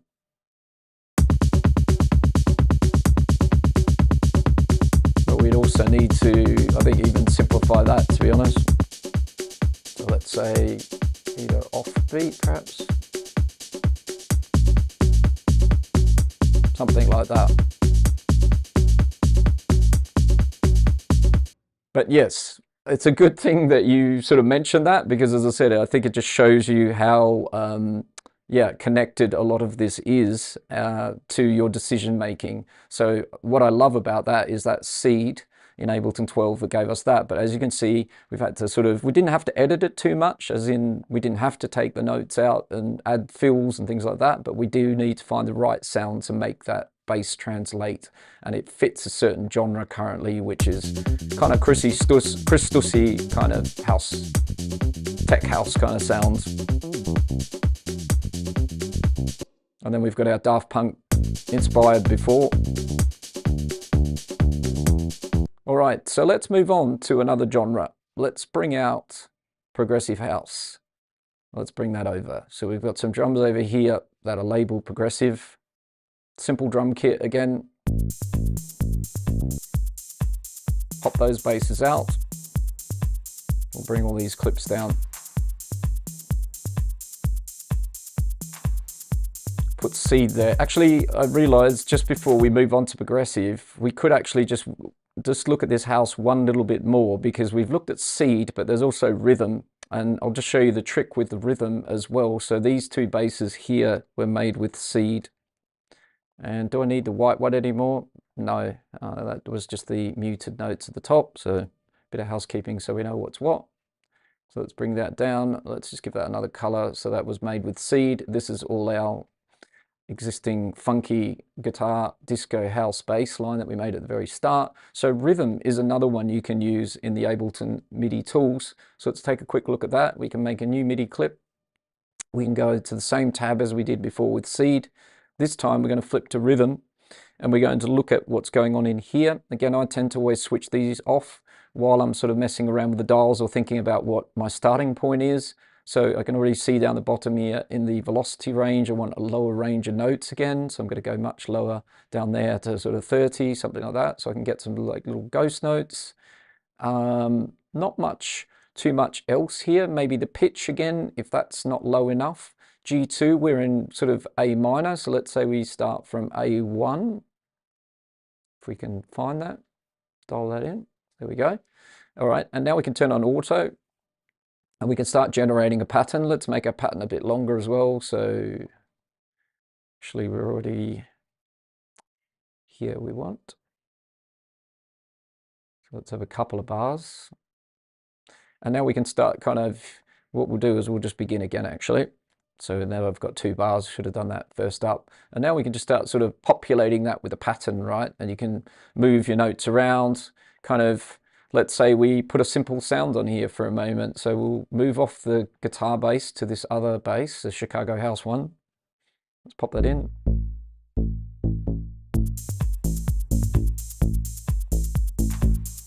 Now let's start from scratch again over here.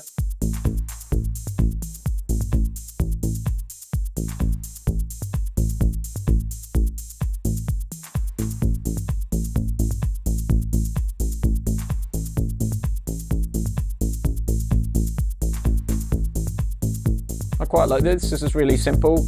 So I've got the density, I've got the number of notes I've got, the steps I've got my velocity range that I can play around with. I can split some notes as well.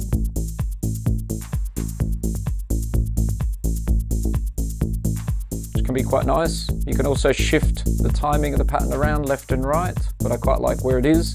And you can also move the accenting, which is really interesting. So where this note here has the most velocity out of all of them, you can start moving that around when everything again is kind of in play. But you can move where the accenting of the pattern is, and that again changes the pattern dramatically. But let's keep it like this. So here's a little trick. So that's rhythm, just to get your notes going. And then what you can now do is kind of use a second tool in Ableton Live. So you kind of use it to get the rhythm you want around your drums. So notes and splits. I lost my split, didn't I, when I was messing around there. So let's have another little split somewhere. What does that sound like? It's okay. So we'll say we're working with that. Then what I can do is kind of go over to arpeggio. I'll turn off auto again for a second. And I just need to change the style to random from in there. And now I can arpeggiate these notes. And that kind of gives me a arpeggiated bass line, or it's taken that rhythm and pattern and now it's arpeggiated, and then you can play around again with this, changing the note length, changing with the gate the note length, changing the note rates if you wish. So let's say we go with 16th notes, bring the steps down so we don't have, you know, such big leaps. But if you want more leaps, you can do that. Or you could also have 2 steps, and then you can play around with the interval distance, just to show you another way that you can also come up with another bass pattern.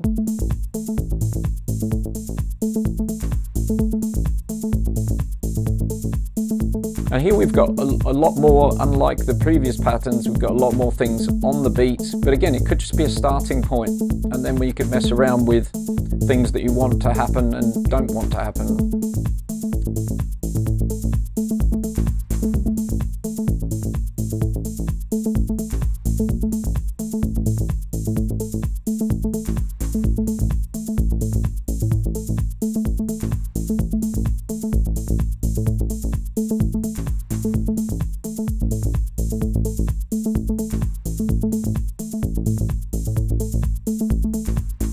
Let's say we make the grid slightly smaller. I'm going to just do some manual splits here.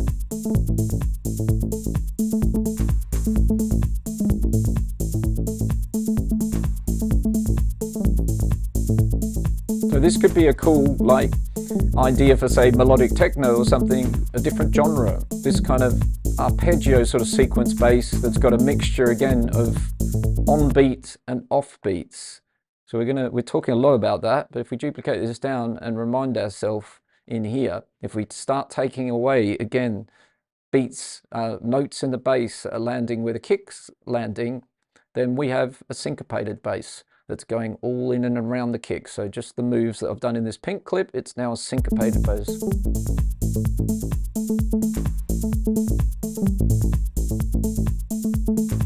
Go back to the previous version, it's with the on beat as well as the syncopation. Let's try out some other bass patches.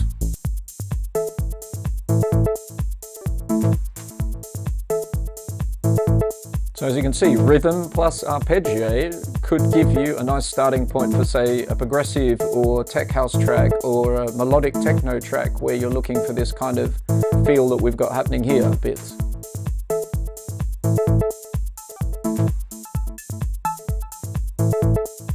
Good idea to duplicate that down if you want to mess around, and then you can go back and start again or modify the pattern you have. But that's a kind of cool little starting place right there for a different style of bass, different genre.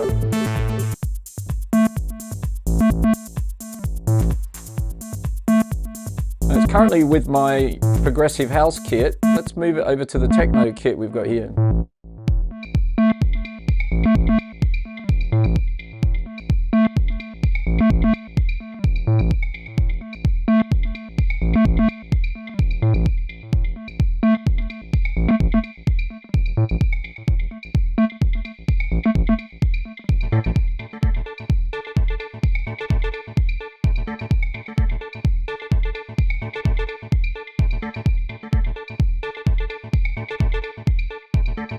Yeah, so, those are two tools that we've just used there, as in seed and also rhythm with arpeggio combined, that can give you Ableton Live's MIDI tools can give you really quite interesting starting points for bass lines. You just need to obviously perhaps have a little bit of skill in the bank that you understand kind of how to take these patterns and then work with them. But as far as a sequencer goes or generated bass patterns, that's both two pretty cool tools.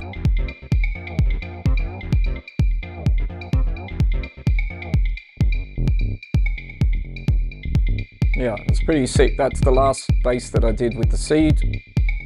I was thinking Chris Stussy style house music, but now we've got it with a techno beat and some different bass patches, and it also works.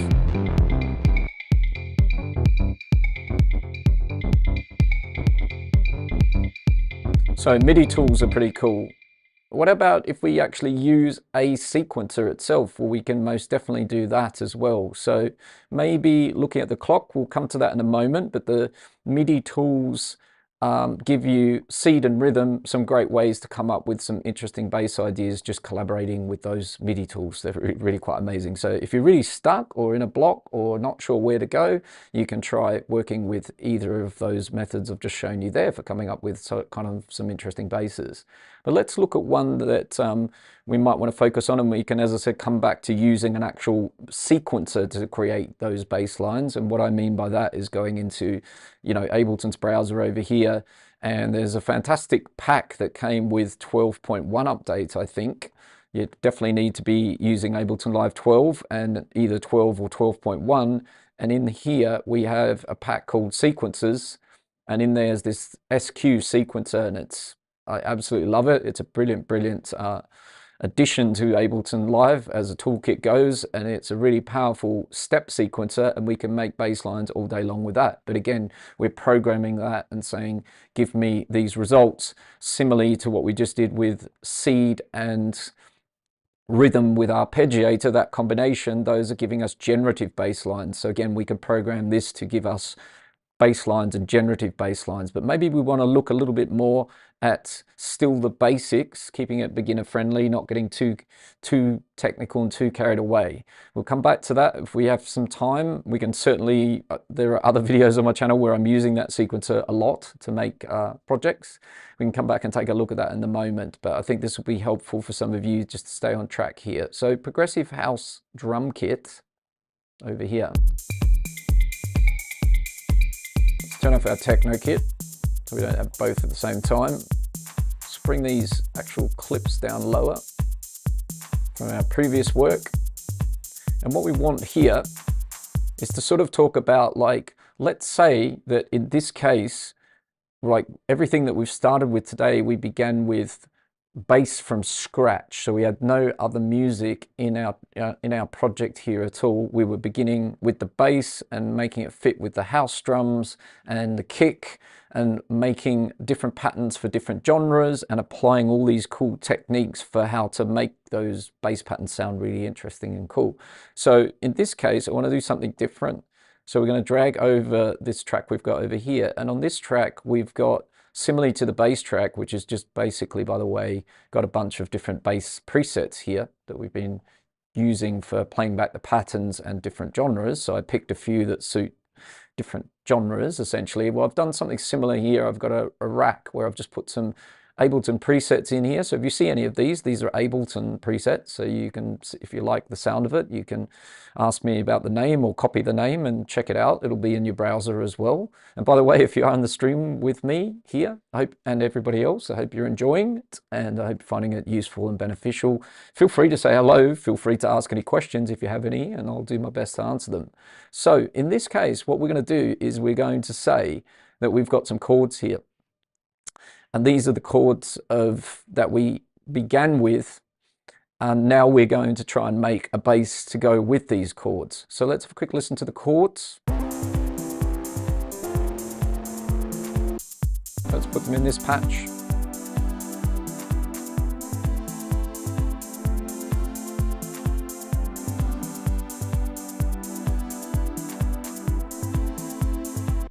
Okay, so we've got some nice chords there. Let's say that we bring our bass track over and we copy that chord MIDI clip and drop it onto the bass track. Okay, so it's now on where the bass instruments are.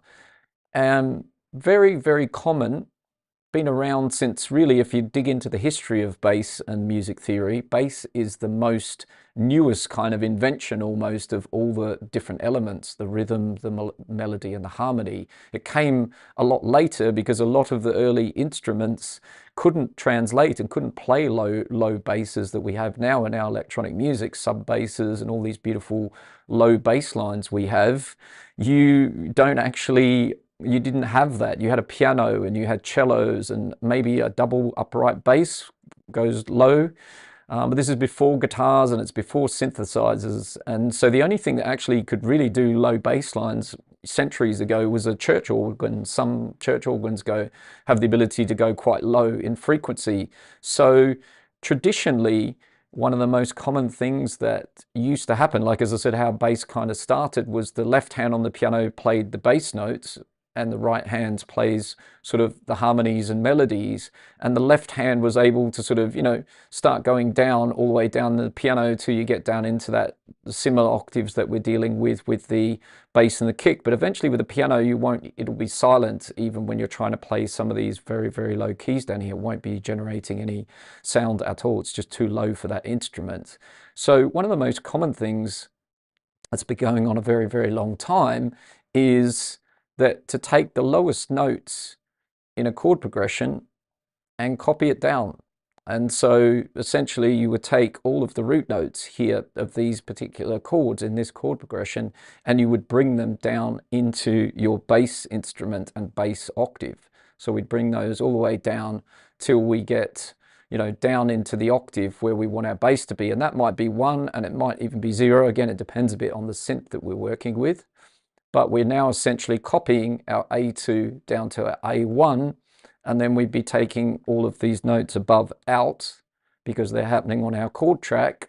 Missed one over here. And our bass line would consist of the root notes of the chord progression that we had. Okay, so right now, this isn't going to sound spectacular, but stay with me. This is the point of what we're kind of trying to understand here. So we've got some chords over here with a different instrument. That's our actual chords. And we've now copied those chords across to the bass instruments, and we've taken the root note and dropped it down. And if you are a beginner, watch out for that, because if you put your chords just on the chord track down here, and you think, oh, I've got these beautiful chords here, playing really nice and low,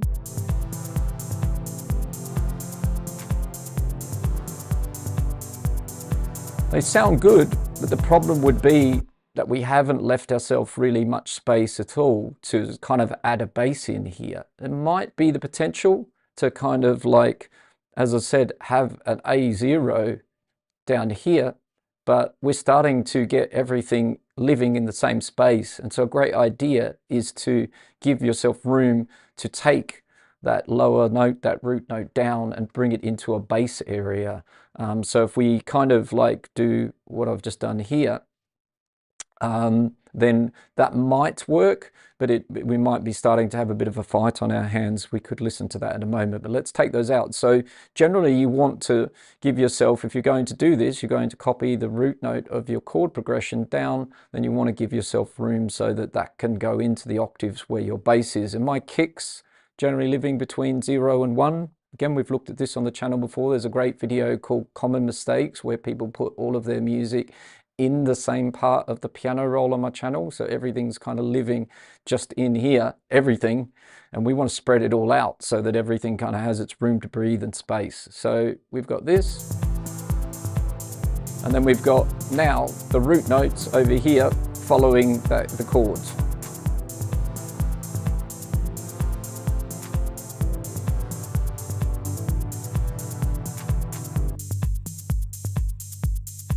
Let's get the right bass patch so you can kind of hear this.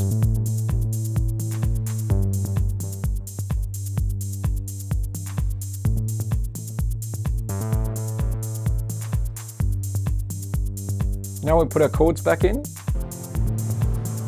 So as you can hear, even with the chords where they are and be copying down, actually it's great because I left them in the wrong place. So it's a happy accident there.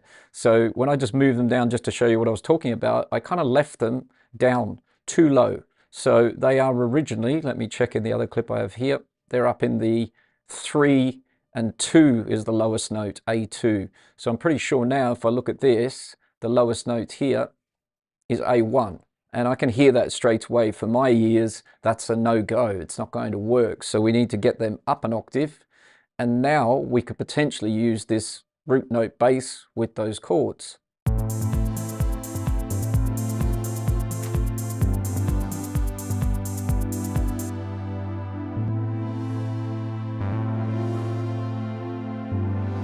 Let's get out a few drums while that's just playing away by itself. Let's just have the kick drum.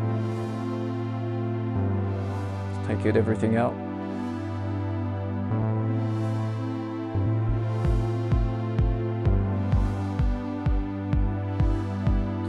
So in this case, we're coming at our bass with already some chords. So we had a chord progression, we've come across the bass, we've done one of the most classic moves ever in the world of music, copied the bass notes, root notes of our chord progression and popped it on a clip and put a bass to play it, and we've balanced things out a bit to get the octaves right. Alex Moreno, loving the class, learning a lot, don't want it to end. Well, thank you very much. I'm glad that you're enjoying it. So what we want to do, make another copy of this bass patch here. And I want to explore a few things here. And what I want to explore is kind of thinking about music scales.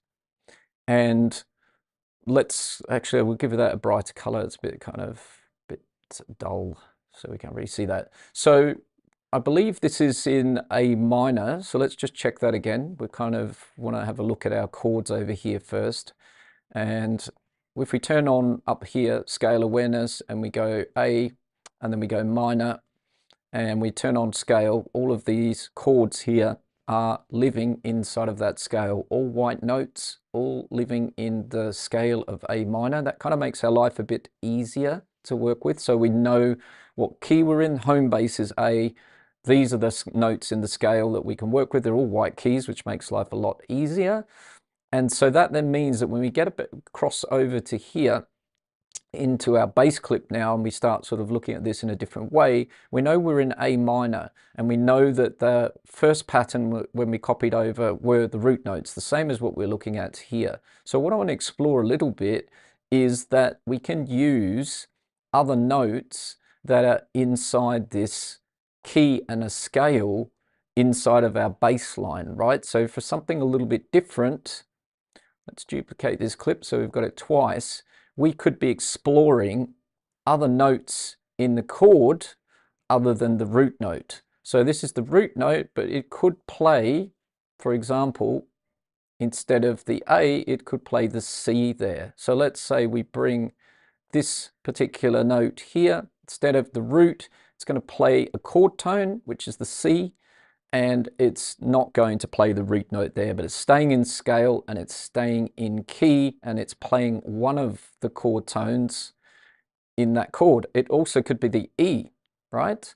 This could be the F here. So maybe we do that. Maybe we have the C and this one goes up to the F instead of down to the A, something like that, right? And we could do that right across the board, or we could just pick on this area here, but the rest is all root notes. But this area now is using the third of that chord and the fifth, the top notes of it. So hopefully you're following that okay.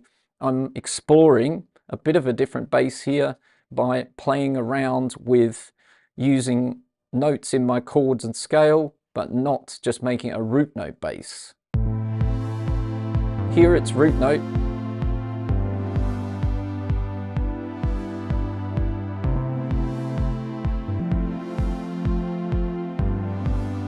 Okay, sounded quite nice, but again, maybe we then follow that with the final note over here, which is the C, I believe, or the B, sorry.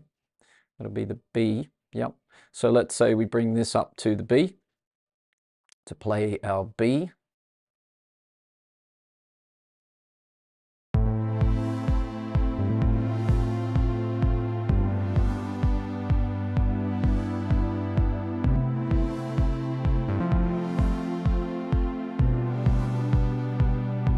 So I'm not completely so now I'm just using my ears a little bit to decide whether I enjoy that, but hopefully you're following that these are in that chord, right? These notes I'm using. This one was in the chord, it's the B, it's the middle note, but I didn't really like the movement in that. So I could also go to the D, or I could also use the E in the final chord.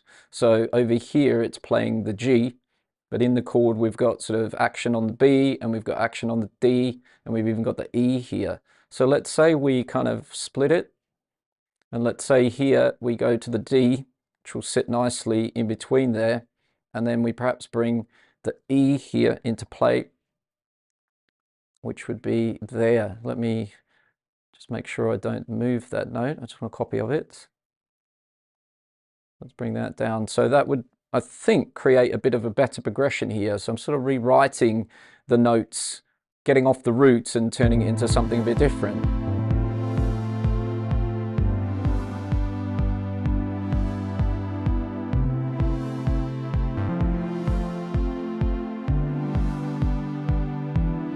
Nice. Right, so what you could be doing here is, it's up to you, we could loop this first section here in this particular track, and that could be clip 1, and then we could duplicate that down, and this could be a progression in the song where later in the track we then move to the same bass, but it now doesn't play the root notes anymore. So it's playing with the chords. With clip 1, it's playing with the chords in its root fashion.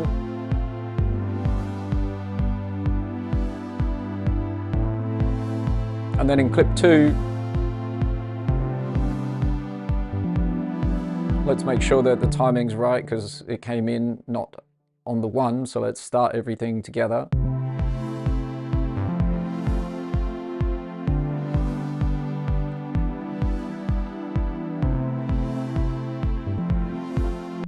Nice. And so now what we can do is evolve this a bit further. So what I'm sort of exploring and showing you here is when you do that basic move, let's say you've got some chords or a chord loop or some chords as a starting point and you're trying to write a bass for it, it's very easy to copy all the root notes down and say, job done, there's my bass line.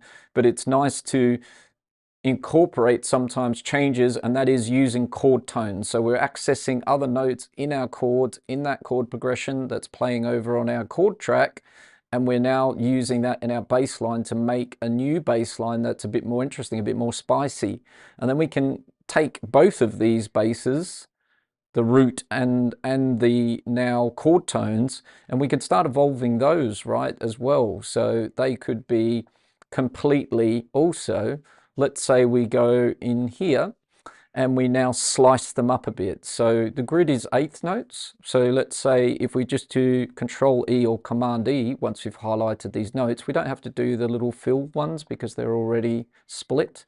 But let's say we split these into eighths, like so. So what does that sound like?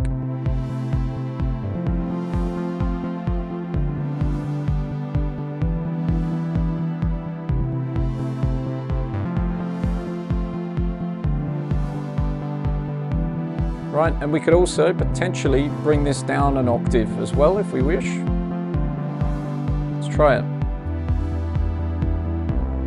A bit low for me, I quite like it where it was. Again, we could try out different bass patches.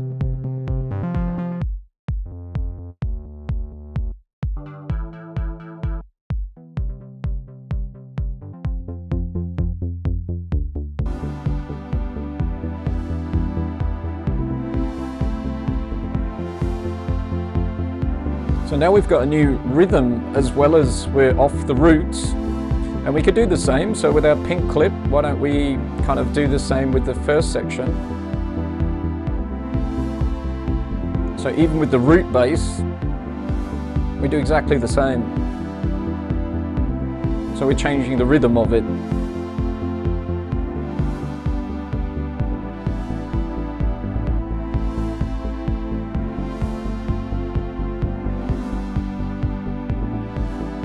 But I know which one I prefer already. I really like the new non-roots here, chord tones with the new rhythm.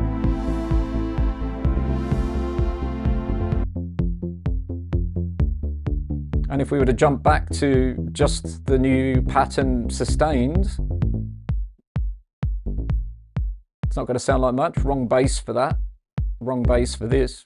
So we need a bass that can translate those sustained notes, but when it's plucky, and their notes are chopped into rhythm, this bass line plays this really well. But if we go back to, let's see if we can play this with both basses.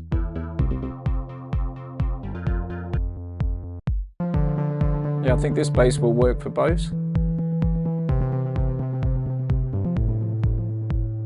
So just roots, sustained, so that could be early in our track. Let's bring all our drums in.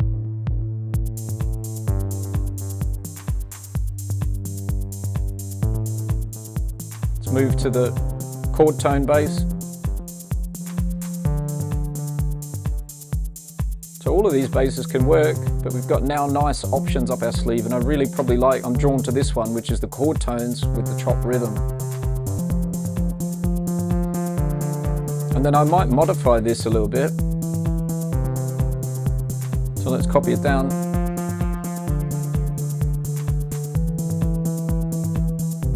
So non-roots, chord tones, and now we're going to play around a bit with on-beat, off-beat, things like that.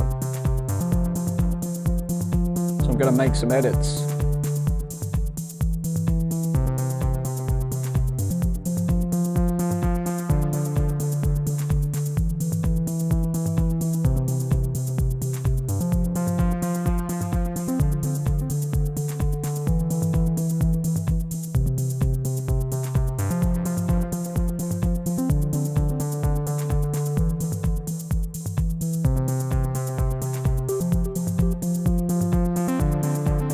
You know, this is a real winner, this little note here, right? So we can start sort of tweaking that a little bit. And if we change our drum groove here from progressive house to techno, I think this will work quite well also.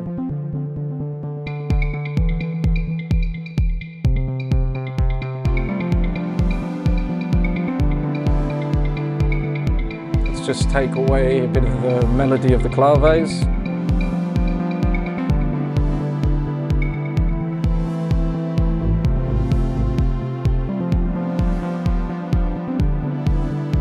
As you can see here, there is actually a second bass in this particular drum kit where I've got the techno kit. If I add this kick up here, which is acting like a bass, it's an offbeat rolling bass in between the main kicks. You can hear this will probably work.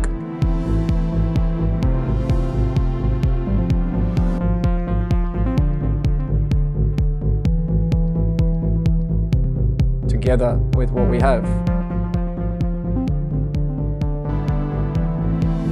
Similarly, I've got also these chords just chopped up, so it's the same chords. Let's put those in instead of the sustain chord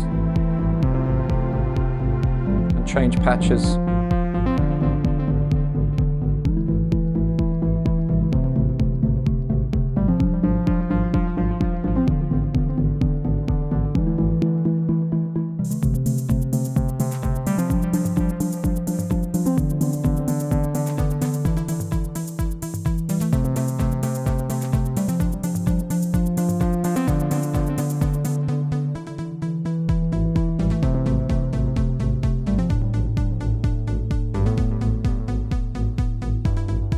Nice, so you know, we're cooking here progressive melodic techno. We're going through taking, so let's do a little recap because we're sort of kind of climbing up to time here for today. Let's do a little recap.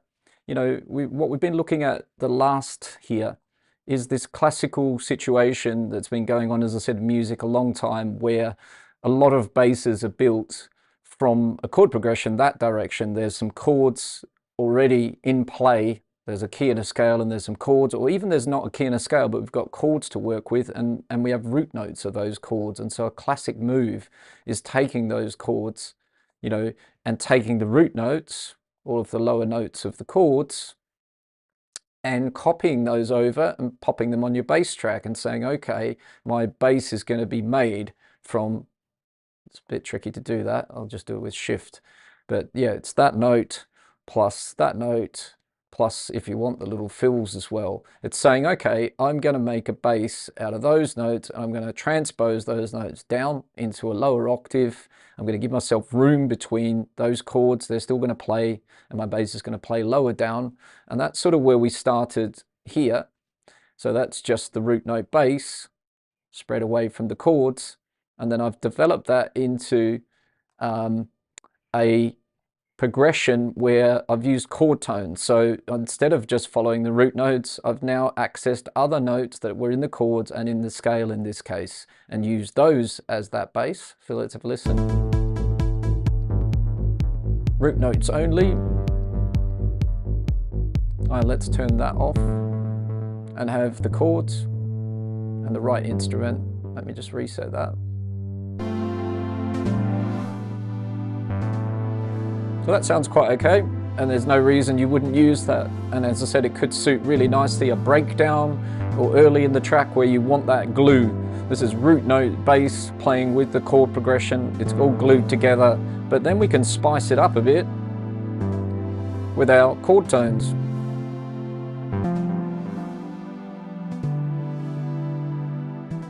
So a new bass line from the chord tones, and then we sort of spiced it up by slicing it up.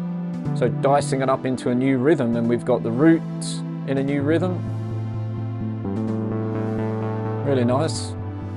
And then we've got our chord tones in a new rhythm. Just sliced up our chords into eighth notes.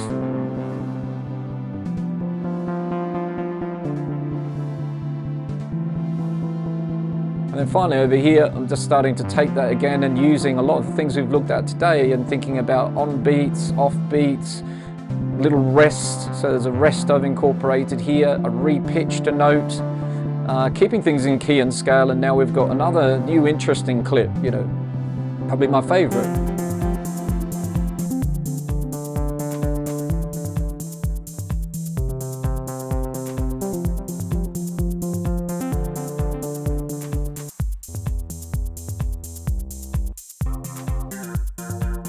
Not every bass patch is the right one. This is quite nice if you want that real progressive sound, but I think my favorite would be this one for the genre we sort of have here.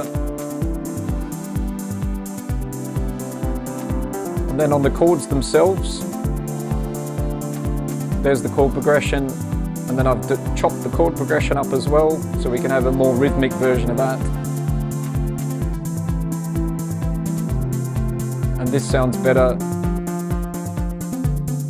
with a different patch.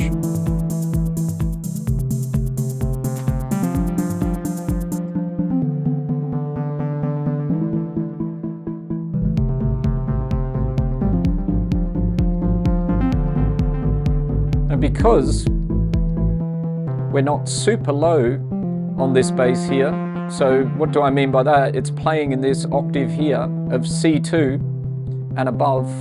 It actually has enough room in it to work with another low bass, which is kind of happening over on this techno track. So this techno track over here, this drum rack, it's got a kick pattern that's playing on the beat, the normal kick drum, and we've got another little kick that happens in between. And so actually that could work as another second bass essentially, because this is high enough up that there could be another lower bass below it with the kick, which is what you've got going on there.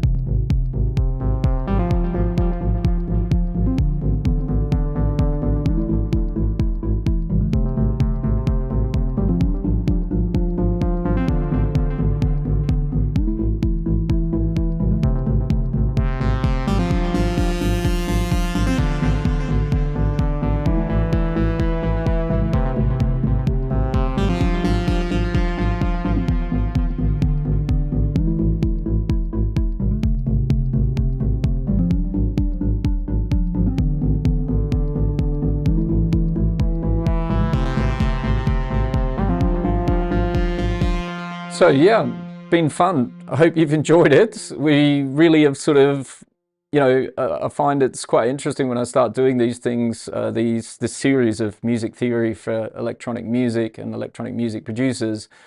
I always can think of lots and lots more to add. So the funny thing is, with the rhythm of the first episode, there's probably easily a part 2, part 3, part 4. We're trying to keep it beginner friendly though here, that's for sure, the idea behind this series. But now even with the basses here, we could easily keep going with this, but I hope there's lots of little pointers and tips in there from, and it's been good, I think, to look at different genres. We can learn a lot from that. You might not be a Daft Punk fan. I'm not sure if there's too many people out there that are not Daft Punk fans, but maybe that's not your genre. But what we can learn from what they do, they are masters at what they do, is lots of things about, that we've looked at today earlier in the video, using on beat and little fills and notes that pass between notes. So if you missed some of that, do go back and check out the start of the video. As always, it's been a pleasure to have those of you who've joined me in the chat, and those of you in the stream. I hope you've, as I said, enjoyed it, found it useful, informative, beneficial. If you have done, a little reminder to please give the video a thumbs up, drop us a comment, share it with a friend, and as always, I welcome you to subscribe to the channel so you know when the next video is going to drop. We're live streaming here pretty much every Sunday, electronic music and Ableton Live. Alex Moreno, thank you to you as well. And so on that note, let's do it all again next week. I will see you then. Keep on creating. Have a fantastic rest of your weekend. And yeah, next one in the series, just so you know before we go, is harmony.